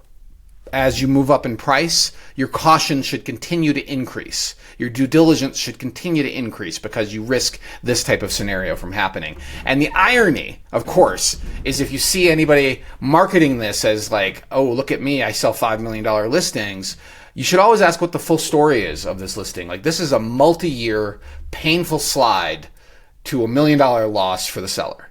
That's the story I see with 2670 6th Street. Yeah. Yeah, that is an ouch to see. And I think you've pretty much covered it all, but it really illustrates there's, I think, a great deal of patience in buyers in the higher end right now, where they're kind of aware that there is a lot of negative pressure on sellers, and I'd imagine they're in a situation where they don't necessarily have a rush to buy. And so they're happy to kind of just watch things go, and there's such a high amount of inventory at these price points that they can kind of just watch and see, and they're not very rushed into anything. They can stay aloof. There's also sellers. Typically, Boulder sellers are not motivated. They're affluent. They have great jobs. This is one of many homes they own, so they don't necessarily feel compelled. But sometimes they are, especially after multiple years on market. Mm-hmm. I check this out if you go to Street View, and you don't have to now, but fun fact for those listening or watching, the most recent picture is 2019, entirely different house. A decently totally nice looking house too. Like, I don't know. Yeah. Just needed to go. Well, it's not in a historic district. It's a large lot. And so you could build a much newer, more modern structure on it to your heart's content. You know, your design, your aesthetic, your art. Just remember, not everyone values your art the way the market ultimately decides the value of that home. And that's right. And I feel for the sellers, right? And I don't know who they are, right? Some people would have this attitude of, well, they're really wealthy people, so don't feel bad for them. But I feel a personal sense of like pain when somebody loses that much money. And we're going to talk about another one. Yeah. And this next one is 2925 5th Street. Sorry, 2925 4th Street. And this is a home built in 2005. So before the compatible development ordinance really went into effect, this home was completed. And it's on a larger than typical lot in Newlands, 8,800 square feet, 8,900 square feet, really. It's a 4,400 square foot, 3-story home with 4 bedrooms on the upper level, 5 bathrooms total, great layout, and a 3-car garage is relatively rare. It's also on, don't take this the wrong way, 4th Street owners, but it's on the higher side of 4th Street. And there's some parts of 4th Street that the east side can really drop low. And it depends on where, like farther north, like where our clients own a home and we may be listing someday, that's relatively flat, so it's not as dramatic. But as you head closer to where this home is, Delwood, Cedar, you're going to see a really steep slope between the east and the west side of the street. And the west side is where this house is, which is what I would call the better side of this part of 4th Street. And the home itself was acquired by the seller not that long ago. This may sound like a similar story. They bought the home this time in 2019 for $2.975, so just under $3 million in 2019. And a few years later, 5 years later, basically, a little over 5 years later, they listed the home for 4. Well, nothing happened that summer, and they pulled it off the market in February, and they relisted it. This is refreshing the listing again. So it went from $3,975. They cut the price in September to $3,775. Nothing happened. They cut the price again to $3,425. And at that point, they began what looks to be a monthly guess the price game, where every month they drop the price another $200,000. So in March, they dropped it to 3.3. In April, they dropped it to 3.1. In May, they dropped it to 2.95. And now they're magically below the $3 million mark, which you and I have talked about frequently as being that threshold where suddenly the market dynamic shifts. And sure enough, it went under contract in July, and it then fell out of contract. Poor seller. So they had a buyer who bailed. And so after that happened, they cut the price by another $55,000. We're at $2,895 until the listing expired in August. And they brought it back after that. And again, I'm not checking the agents involved because I don't want to get into that one agent got fired or not. It doesn't matter. That's a different dynamic. Firing agents and whether agents are good or not, irrelevant for what we're talking about right now. They brought it back about 2 weeks after they had pulled it off the market in August. They brought it back September 3rd at $2.795. And after a couple of weeks, it went under contract and it just closed at $2.745. So they bought it for $2,975 in 2019, 6 years ago. And they sold it for $2,745. So ignoring inflation and commissions, we're talking about a substantial loss. Ouch. And what a journey to a year-long, like $235,000 and a listing period that extended past a year, which is always painful, for a home that frankly is a very desirable home on the better side of the street. Aesthetically very pleasing on the inside and the outside. I think the outside you could argue is a little understated, maybe a little dated. They could have done like a better paint job on the outside, right? Like curb appeal is really important in real estate sales. And this home doesn't pop on the outside. It's sort of understated. In fact, it looks a little Nantuckety. That brown siding. Yeah. The brown siding is not a great look. And so even though the home was only built 20 years ago. So this is another home where the seller lost significant amount of money, like over $200,000, ignoring inflation and commissions over the course of their ownership. And another poster child for when your realtor or your realtor friend talks about how great Boulder real estate is. And in this case, it wasn't a deal that they owned it for 6 years. Yeah. Right, and normally what I tell people is 5 to 7 years you're probably fine if you have to sell, if you chose well. But all I can think is maybe they overpaid for it. It's unclear why it sold for such a discount. But one thing you can point to, if you're a buyer doing your due diligence on a home in Boulder or anywhere, is its previous listing history before you acquired it. Like, has it been listed and sold before? And if so, how quickly did it go on and off the market? And when you look at this property, and you look at this listing history post-construction, right? Like there's a listing history where it hit the market in 2003. I don't think that was the same house, right? Because the home was completed in 2005. So let's fast forward to the 2012 listing, and I'm going to share screen again for just a moment so you can see what I'm talking about. Okay, 2012 listing. It was on the market for a total of 174 days before it expired, and then it came back on the market in 2013, and that listing period was another 180 days. So 2 long listing periods before it finally sold for 1.5. Yeah. All right, let's fast forward again, 2019. This is the time the person acquired it, right? The seller. Well, I don't know if it's a he, they paid full list, 0 days on market, meaning that it went under contract before it really hit the market. Immediately, yeah.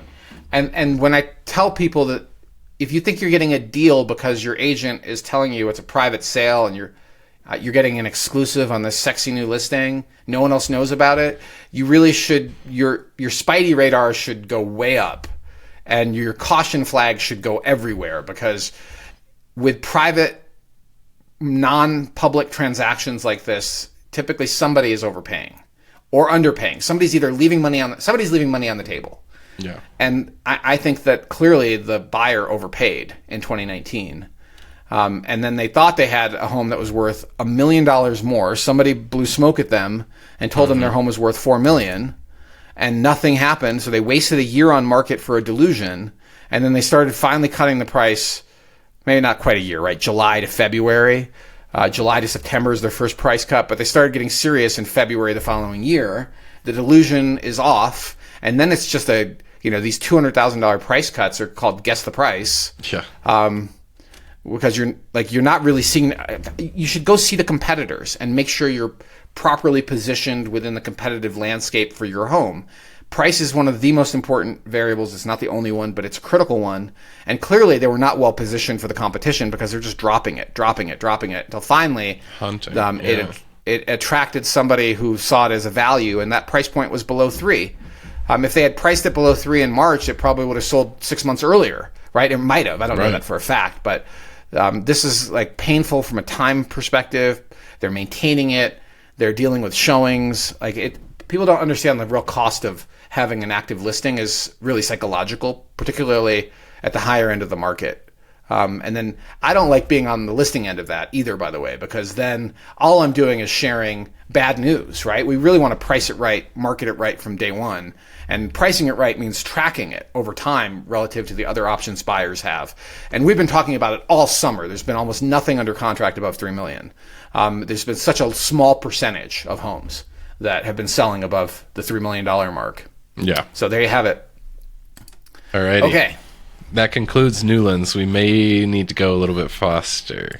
You want me to go faster? Yeah. All right. We're going to go faster. It doesn't conclude Newlands because this next one is also in Newlands, 485 Grape Avenue. So this property is a 50. That one. Oh, interesting. Do you have Neon Forest? Yeah. Northpark? Oh no, Promenade? there it is. Okay, that's my bad. Oh, we've got 7 properties then. Yes. Well, we'll go faster, Hamish. I promise. Okay. The biter of the time. It's a 50s at 10 era. minutes per sale. That's an hour and 10 minutes per. We're gonna go fast. Okay. It's a 50s era 2-story. It looks like a Cape Cod style home. The problem with it is it's on a street that's well known for its power lines, and these big transmission power lines really turn off all buyers. Most buyers are not willing to tolerate that. I mean, maybe if it's a second home or it's a guest house for your friends and family to come visit, you can tolerate that sort of location-specific detriment or defect. And that's what this home suffered with. It was on the market for 158 days. They listed it at 1.7. They sold it for 1.575. I would have advised our clients to not buy it unless they never intend to sell it, because 1.575, great guest house. You can't build a really nice guest house for that. In Newlands, on its own lot, if you have the means to do that sort of thing, that makes a lot of sense. But as a primary home, you are now forever going to be subject to the devaluation because of the nearby power lines. And there is a point, and I can't quite see in the aerial where the power lines stop, but I'm pretty sure this one is pretty much directly underneath those power lines or close to it. And that's why it didn't sell. So that's the local factor that's not visible on the MLS. And of course, the photos don't show the power lines. All right, Clever. Next property. Yep. 802 Neon Forest Circle in Longmont. It's in Prospect, one of my favorite neighborhoods in Longmont, built in 2000. The thing about Prospect is it's filled with a variety of architectural styles and paint colors. In fact, the HOA encourages you not to paint your home a color that is visible from any other home. Like, they want eclectic homes. And as this neighborhood has matured over the last 20 plus years, the trees have matured and now are beautiful within the neighborhood. I love Prospect. It's in reasonable proximity to Boulder. It's priced closer to Louisville, even I would say at a discount to Louisville. It has a few restaurants and shops in the neighborhood. It's close to downtown Longmont. And this is a super family friendly, I would call it a very safe spot as well. And we already just talked about Halloween here. It's like the best Halloween in town. I have never had a seller in Longmont. I have only had buyers. Like, none of my clients have ever wanted to sell their home in Prospect. Yeah.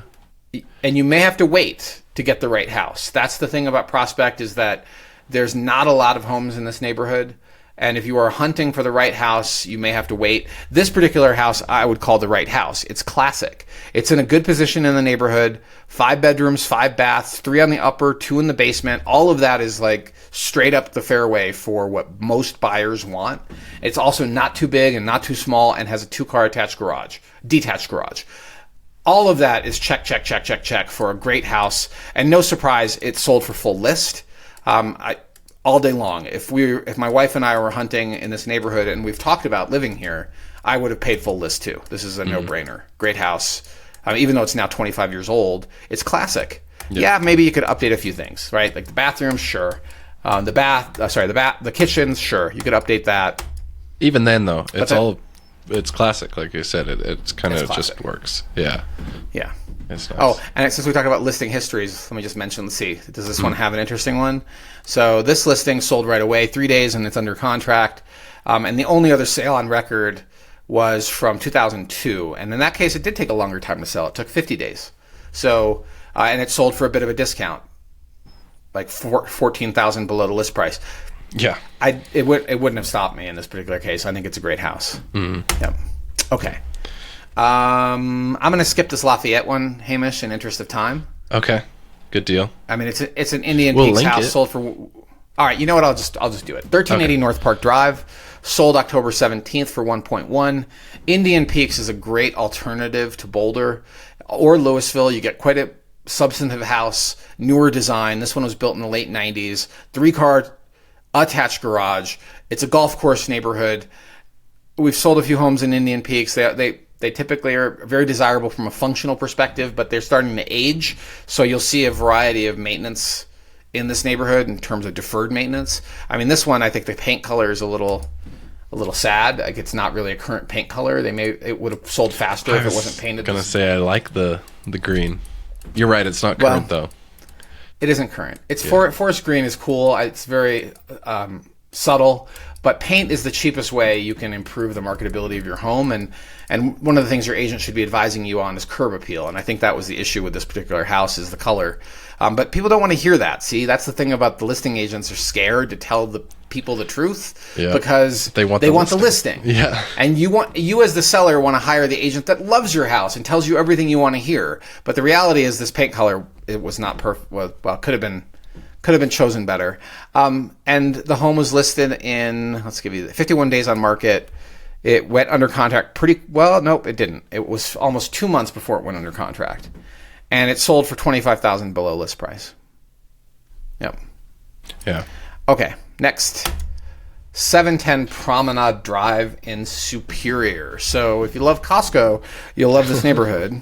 Because you could walk to Costco in about 2 minutes from this spot. Superior is trying to fix its big problem, which it doesn't have a historic downtown. It's always been kind of a bedroom community to Boulder. And this new phase of development post-fire has been an interesting one. And the homes that have been built in this downtown Superior neighborhood are lovely. They're very modern. Toll Brothers, a large luxury home builder. This was their model. And it was listed at $1,075,000. And Toll Brothers knows what they're doing. They sold it for $1,001,000. I'm not entirely sure if that involved upgrades, but it's a classic 2-story house, 3 bedrooms on the upper, 3 baths total, reasonable square footage, 2-car attached garage. Again, like, if Toll Brothers is building this, that should tell you that's like the model for what most people would want in a 2-story family style house. Location, I mean, I think it's a nice neighborhood, but it's very much impacted by the retail nearby, which you might think of as a plus. Yeah. These homes are like 23 feet wide.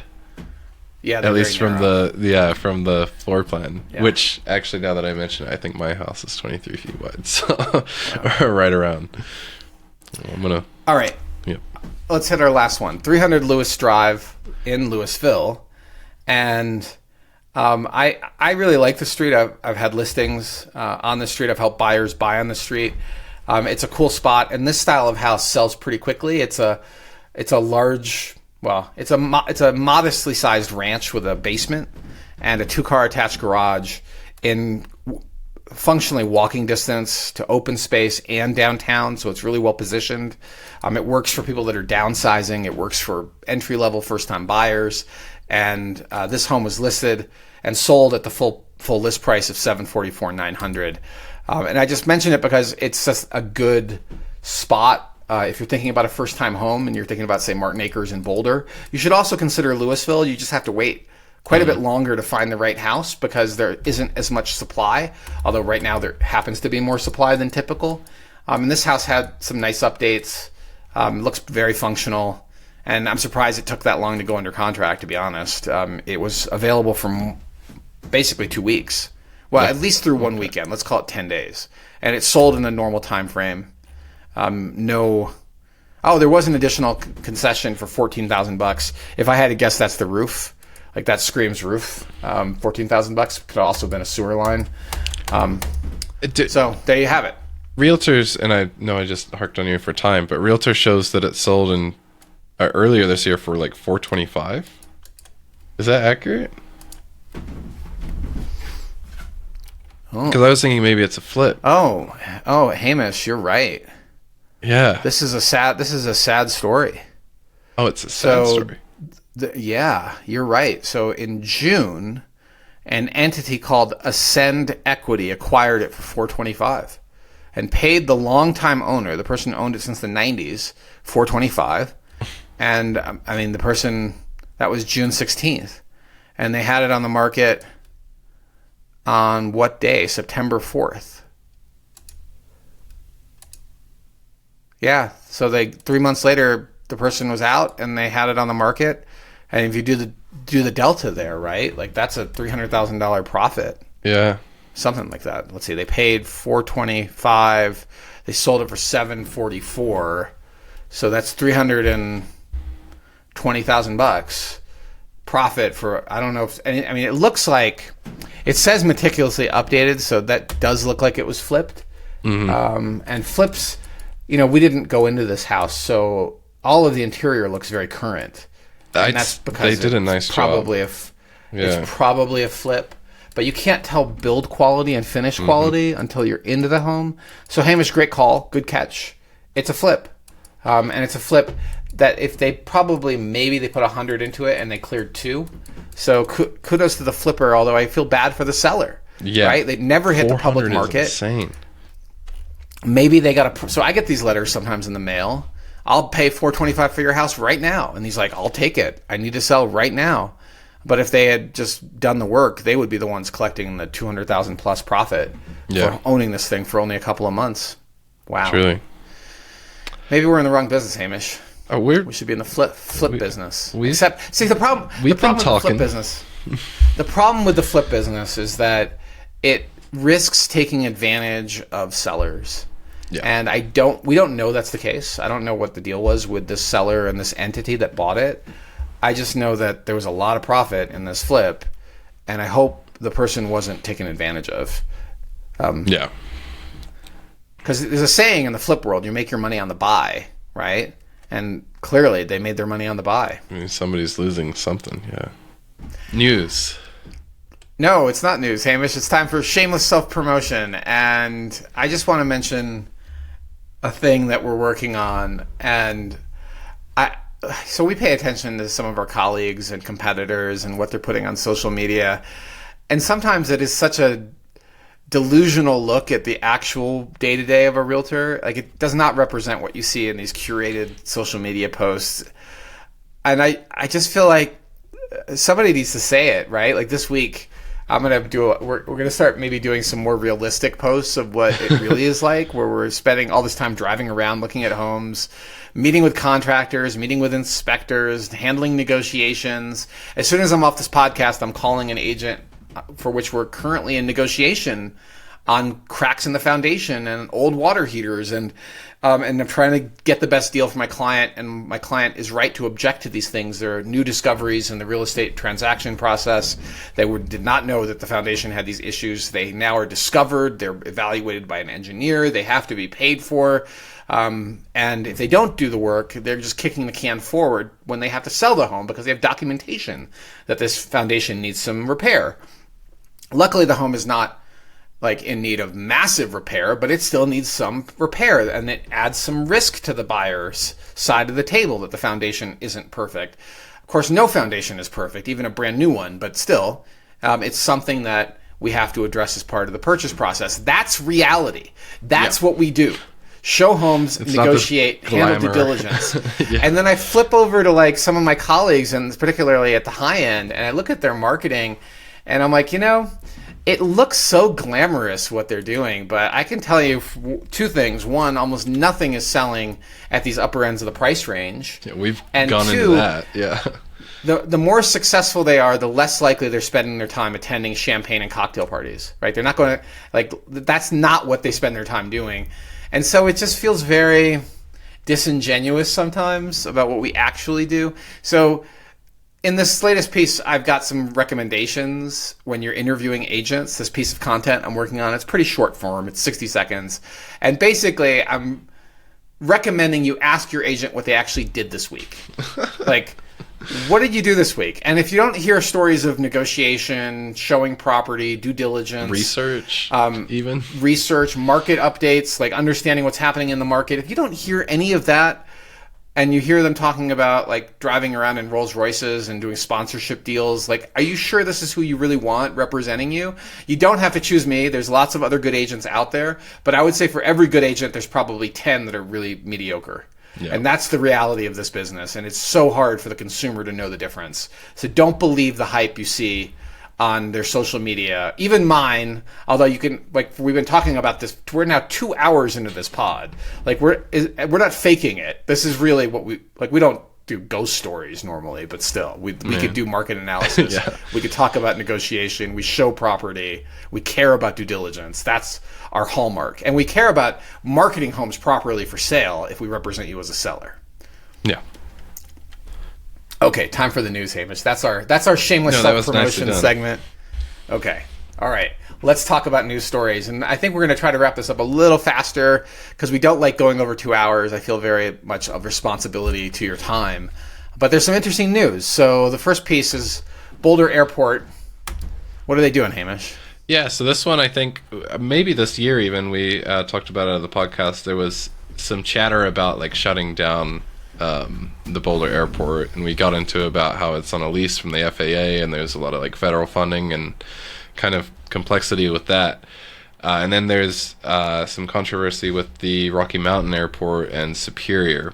So this is kind of all tying together. There's a lot of complaints about these small aircraft flying around, and the avgas, as I understand it, uses leaded fuel.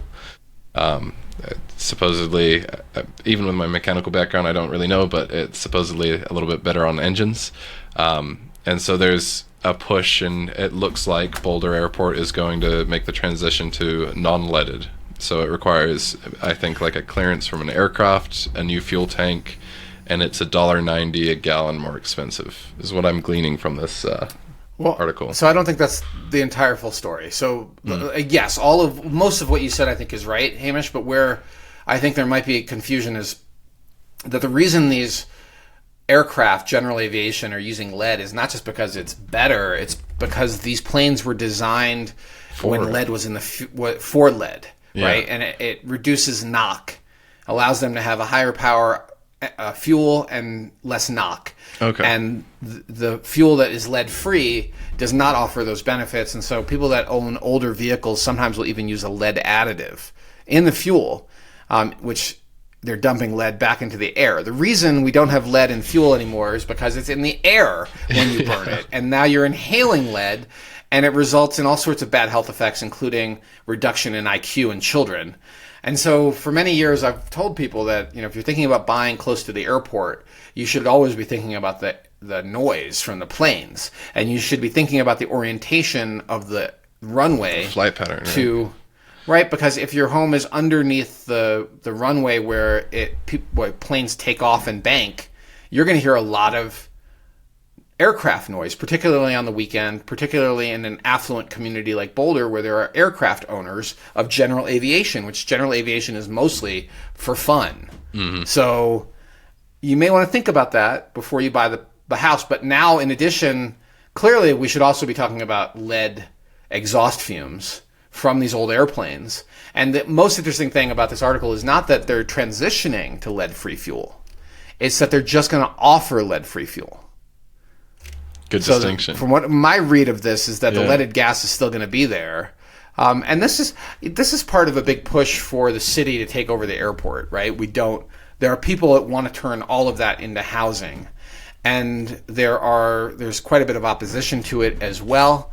It does affect all of the homes in the neighborhood and their value. So it's something that if you were buying in this location, this is due diligence that you need to get your head around.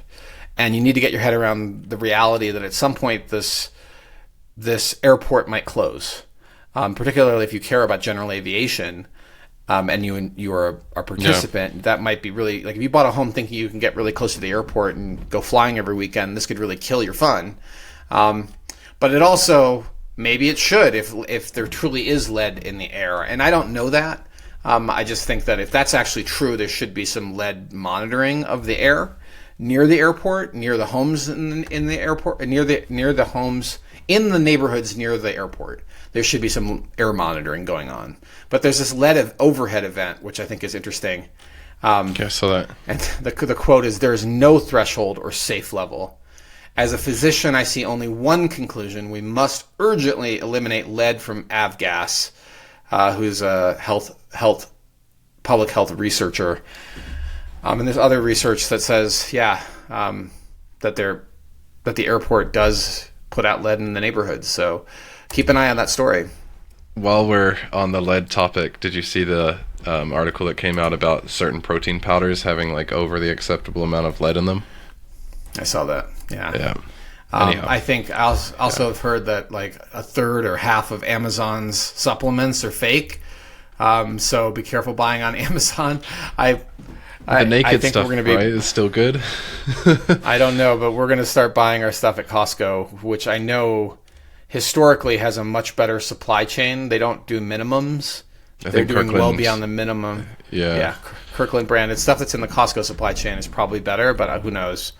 All right, so Hamish, you picked up this article that was published about click over our economy. Yeah. You want to lead me through it? Denver Post got me. They've got a $1 for the year deal, so I did it. But it's there was like, and I don't know, I might bury the lead, but 13 years of economic growth in Colorado, and then a downturn from 2023. And I believe we're still in the downturn, but it looks like there is some upward momentum in the Colorado economy. So put it in there. Go for it. The print is national GDP rose 3.8%, and Colorado's GDP also rose 3.5% based on the most recent data. And that's for the first 2 quarters of this year. And that's according to our Secretary of State, Jenna Griswold. And Colorado had been leading the country for many years. And now it's been middle of the pack or even below on several key measures, like inflation-adjusted growth. Just 1.8% over the last 12 months. So that's good news that our economy seems to be coming back up. News? Yeah. So Colorado ranks 7th among states for the decline in federal employment, according to a researcher. And there are concerns that the government shutdown could cause federal workers who won't be paid until Congress passes a spending bill to pull back on spending. So this is local news, state news that mirrors a lot of what we're seeing nationally about a sputtering economy, and maybe it grew a little bit, but maybe not. And of course, with the government closed, are we going to get accurate data to make some of the most important economic decisions in the world? I don't know if the Fed is going to cut rates, how much they're going to cut rates. Nobody knows that, but Polymarket's a good predictor if you want to go check it out. I've been looking at Polymarket. Maybe another pod. Yep. Hamish, you linked to scary number of Halloween events, and that's a CU article. We already talked about a bunch. I'm just going to link it. For more, this is exhaustive. There's a lot on there. Pumpkin Palooza, Buffs Party Smarts, School of Education Halloween event. This is mostly CU related, so check that out. Rave to the Grave. Particularly, yep. Okay, next article is from the Colorado Sun, just hit today, and rents have fallen again, and discounts are at a 15-year high. Rents are 5% where they were a year ago. A year ago.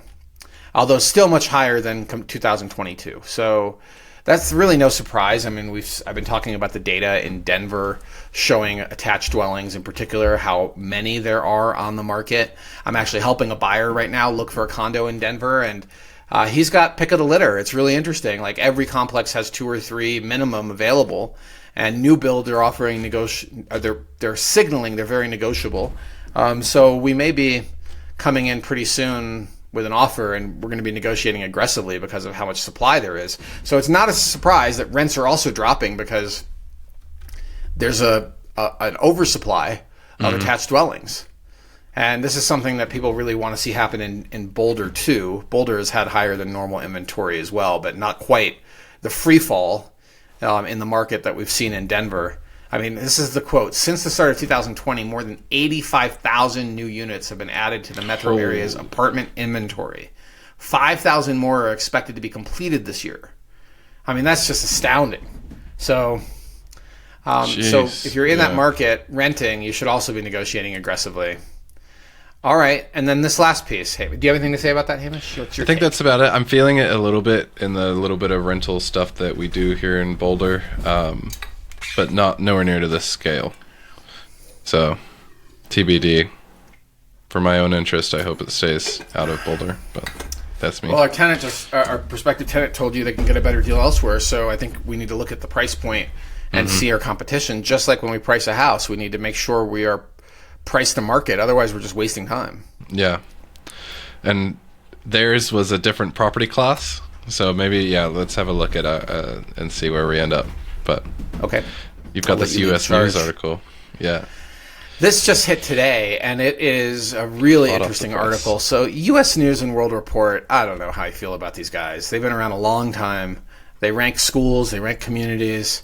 In this case, they're using FBI data, and they have ranked Colorado to be 49th in public safety and 20th for correction outcomes. That's 49th worst, right? Like, we're not number 1. We are 49. That is abysmal for public safety, and it is so concerning. I looked into it, like, what's the methodology? Where are they coming up with these numbers? And they're claiming FBI data and not really giving you much more insight into how you got there. The 20th for corrections outcome is also interesting because of our incarceration rate, and the typical outcome for people that are incarcerated is recidivism. That is usually over 50%. And sometimes it's like 80% in some states. Colorado, I think, is better than most, but they're giving us a ranking of 20. So a couple things here that I think is important. It has been known, at least it has been harangued over in every social media outpost where people congregate, from Reddit to Nextdoor to neighborhood mailing lists, over public safety in our parks, on our bike paths. Property crime, I think, is part of their public safety evaluation. And over again, we've been hearing how, oh no, we're really fine. But here is clear, and I would say relatively objective. I don't really know where this news article, this entity, U.S. News, I don't know where they land on the spectrum of liberal or conservative. I've never thought of them as red or blue. But maybe they are. But they're saying Colorado's got some pretty bad rankings when it comes to public safety. And interestingly enough, we still are number 11 overall. Right. Out of 50 states, we are still the 11th ranked, which is not bad. We're almost in the top 10. In the past, we have, like, if you look at happiness, we've been like number 2 behind Hawaii. But public safety is a big deal. And when you're evaluating real estate, you should be thinking about property crime and other types of public safety issues. And the corrections outcome is bundled with this, and I want to talk about it because we just attended a fundraiser for an organization called Breakthrough. It's a relatively new nonprofit that's focused on reducing recidivism by educating, by coming up with curriculum to help people re-enter society after incarceration. And their recidivism rate is insanely low. I think I saw something like 4%, although their website says 0. And we know one of the founders of the organization. We just donated to it, and we really think they're doing a terrific job in tackling an issue that really deserves attention given the mass incarceration rate that exists in the United States. Right or wrong, we have a very high incarceration rate. And not focusing on what these people do when they exit incarceration is, I think, a failure of our society. And so I'm really happy to see my friend and former board member at the Dairy, Jen Mendelsohn. She co-founded this, and they're huge supporters of it. And it's so awesome to see them have such impact and results. So I just wanted to share that because it also was mentioned that we're 20th for correction outcomes. And Breakthrough is working really hard to change that. So we'll put a link in the description to Breakthrough. It's one of several nonprofits that my wife and I support and would encourage you to consider supporting as well. Yeah, that's sweet. It's good to see kind of more efforts on that too, because I think there is just a congrats, you're done, and then you're on your own once you're out. I don't know from personal experience. Well, me either, but I know it's a lot harder to get a job if you have a felony or housing, incarcerated. Yeah, or housing, all of those things, which increase the chances that you're likely to not re-enter society. We got to work to fix that. Yeah. I do think that most people can be, on a personal note, I do think most people can be rehabilitated, but I also think that there's this point of where we're maybe going too far into just releasing people without having any sort of corrective action, and they're much more likely to injure others. Or effort to rehab or anything, you know. And it's very much a political hot potato right now, and I'm not going to dive further into that other than to say it's concerning. So, yeah. Well said. Is it me? Am I carving out? No, it's you. You want me to carve out first? Do you want to break? So carve outs. No, I'm happy to. Happy to keep going, but then I want to hear all about your exciting basement windows. It's what kept the listeners all the way to the end, you know? All the way to the end. All right, you should go first, because I think basement windows should go before autumn bike rides and motorcycle rides. Who cares about autumn and bikes, whatever. So when I purchased this house back in 2023, I had the idea to update the basement windows. At least in these like 70s homes that I've seen a lot of, there'll be metal framed windows inside a metal frame on the wall side of the home. And they're typically just placed in there and held in with these plastic clips. And you swivel the plastic clips backwards and the window comes right out and you can get out in case of a fire. Great for a fire, but terrible for insulation and energy costs, which is what I've been all about. So purchased the home and I bought these windows, and I made some measurements, but in hindsight I could have made better measurements, and I've been bit once or twice by the measure once, cut twice philosophy, which I seem to not be able to get away from.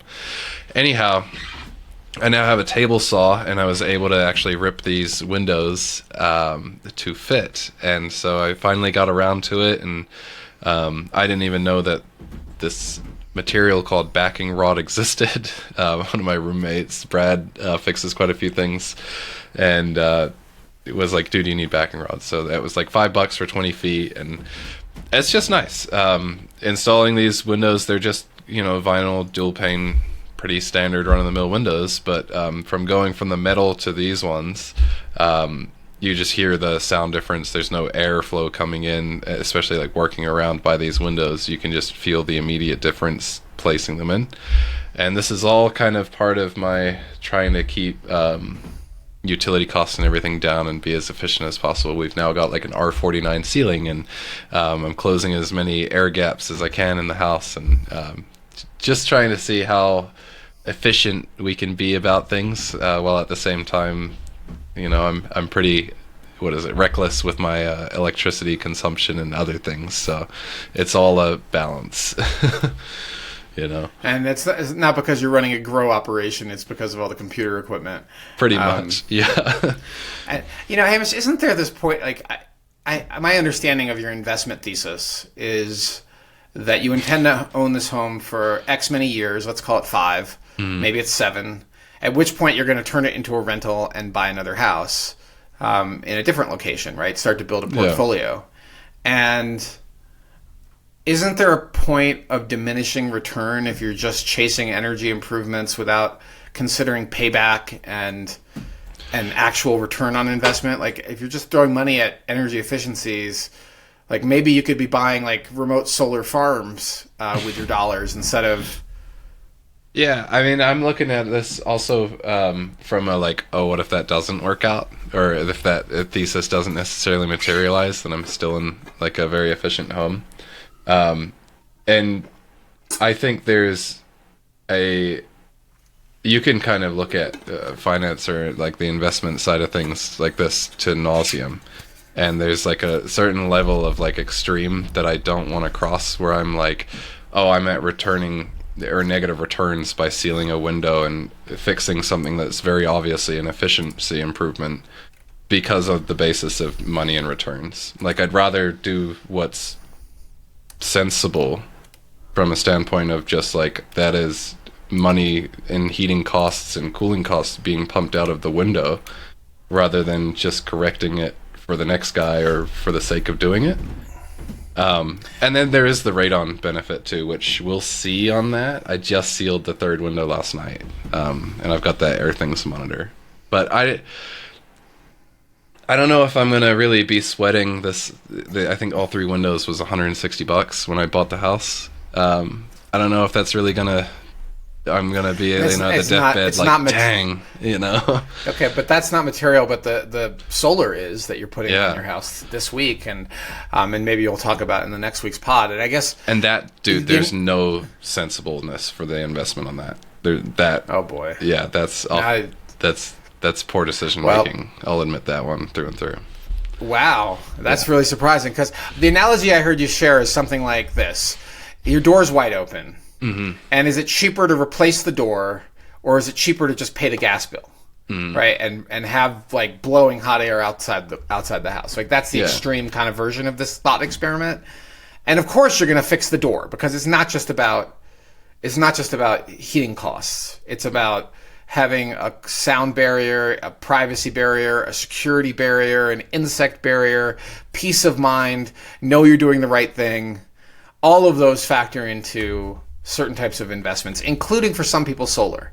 Mm-hmm. And we own solar panels for camping, and one of the rentals I have has solar, but I've also seen the pain of having solar that offers zero return. Yeah. Like, I don't know if the tenants at that house in Martin Acres understand that they're saving a lot of money every month for a solar investment that I didn't make, by the way, the previous owner did, and didn't get the payback period for it. Yeah. So, and I recently saw that, with robotics and AI, the cost to install solar could just plunge, right? Particularly if you could install solar farms with robotic laborers. Yeah. Machines, like factories that build solar farms is really the way to think about it. Mm-hmm. Would that drive solar costs and energy costs to functionally zero? Maybe. I almost did it too. I almost pulled the trigger on solar until the installer hit me with a surprise $5,000 excavation number on top, and I told them to go pound sand. I'm like, no, we're not paying an extra, because the numbers now are way past 15 years payback, and that doesn't make any sense. So we're now like 11 or 12 years payback. But then I'm forecasting a little bit sooner on that. But then, right, if my thesis is I'm only here for 5 years, call it, and I sell or rent it out and then go somewhere else, I'm personally not going to see anything from that. Right. Right. Well, I mean, there's peace of mind. You did the right thing. You could also sell the house. You don't need to keep it. There is some faster payback if you sell the house. But to be quite frank, I'm now, since I can't have solar on this house, or at least it makes no sense, I just can't get my head around it, I'm now rooting for cold fusion and really cheap construction of solar farms. I'm super rooting for all that too, and I know like solar and wind are one of the cheapest sources of energy out there. Right. But there's current policies that aren't super for the growth of that anymore. So I mean, we'll get some beautiful coal in. Not very cheap. Oh boy! Now you're getting you're going into politics. So we're gonna cut you off before we go there, and I'm gonna go to my Carveout so we could wrap up this pod. And the last couple of weeks we've been riding mountain bikes and motorcycles. I've been riding mountain bikes and motorcycles almost as much as I possibly can because it is autumn in Colorado. The leaves are stunningly beautiful. The weather's been absolutely gorgeous, and there's no ticks when you're running around in the woods. At least I haven't gotten any. And it's my favorite time of year in Colorado. So doing it on two wheels is what I've been all about, from the cruiser ride to mountain bike rides near my house to hopping on a motorcycle for showings. I even got out my old R90/6 yesterday, and it's got a little problem with the fuel float. Like, it's just dumping gas all over my shoes. So I had to like turn on the Silcock, turn it off, turn it on, turn it off. Otherwise, it's dumping fuel on me. So I've got to fix that float before I ride it again. I just didn't have time to do it yesterday. We were attending another fundraiser for Women's Wilderness. It's an organization my wife is on the board for, and it's such a great organization. I don't want to do it disjustice by dumping it here at the end, but another nonprofit worth considering donating to. I think we'll do as part of November, before Giving Tuesday kicks off, we'll hit our favorite nonprofits so people have ideas on which ones to support. But in the Carveout, if you have the ability and time to go ride. It is amazing out there. And if you haven't already, try an e-bike, because, boy, that is a game changer for so many types of people. Yeah. Including myself. It just makes it so much more fun. So get out there. Yeah. Every time you said, hey, you were talking about like driving in autumn a podcast or two ago, and I immediately went out and went for a drive. I've got to resist that now. There's work to be done, but maybe this afternoon I'll go for a little drive or something. Yep. Yeah. My drive did take me by the fire in Ned, the Caribou Village fire, and it's so weird to be able to see through what was that building and see the Black Forest restaurant right behind it, and I'm like, wow, you couldn't see that before.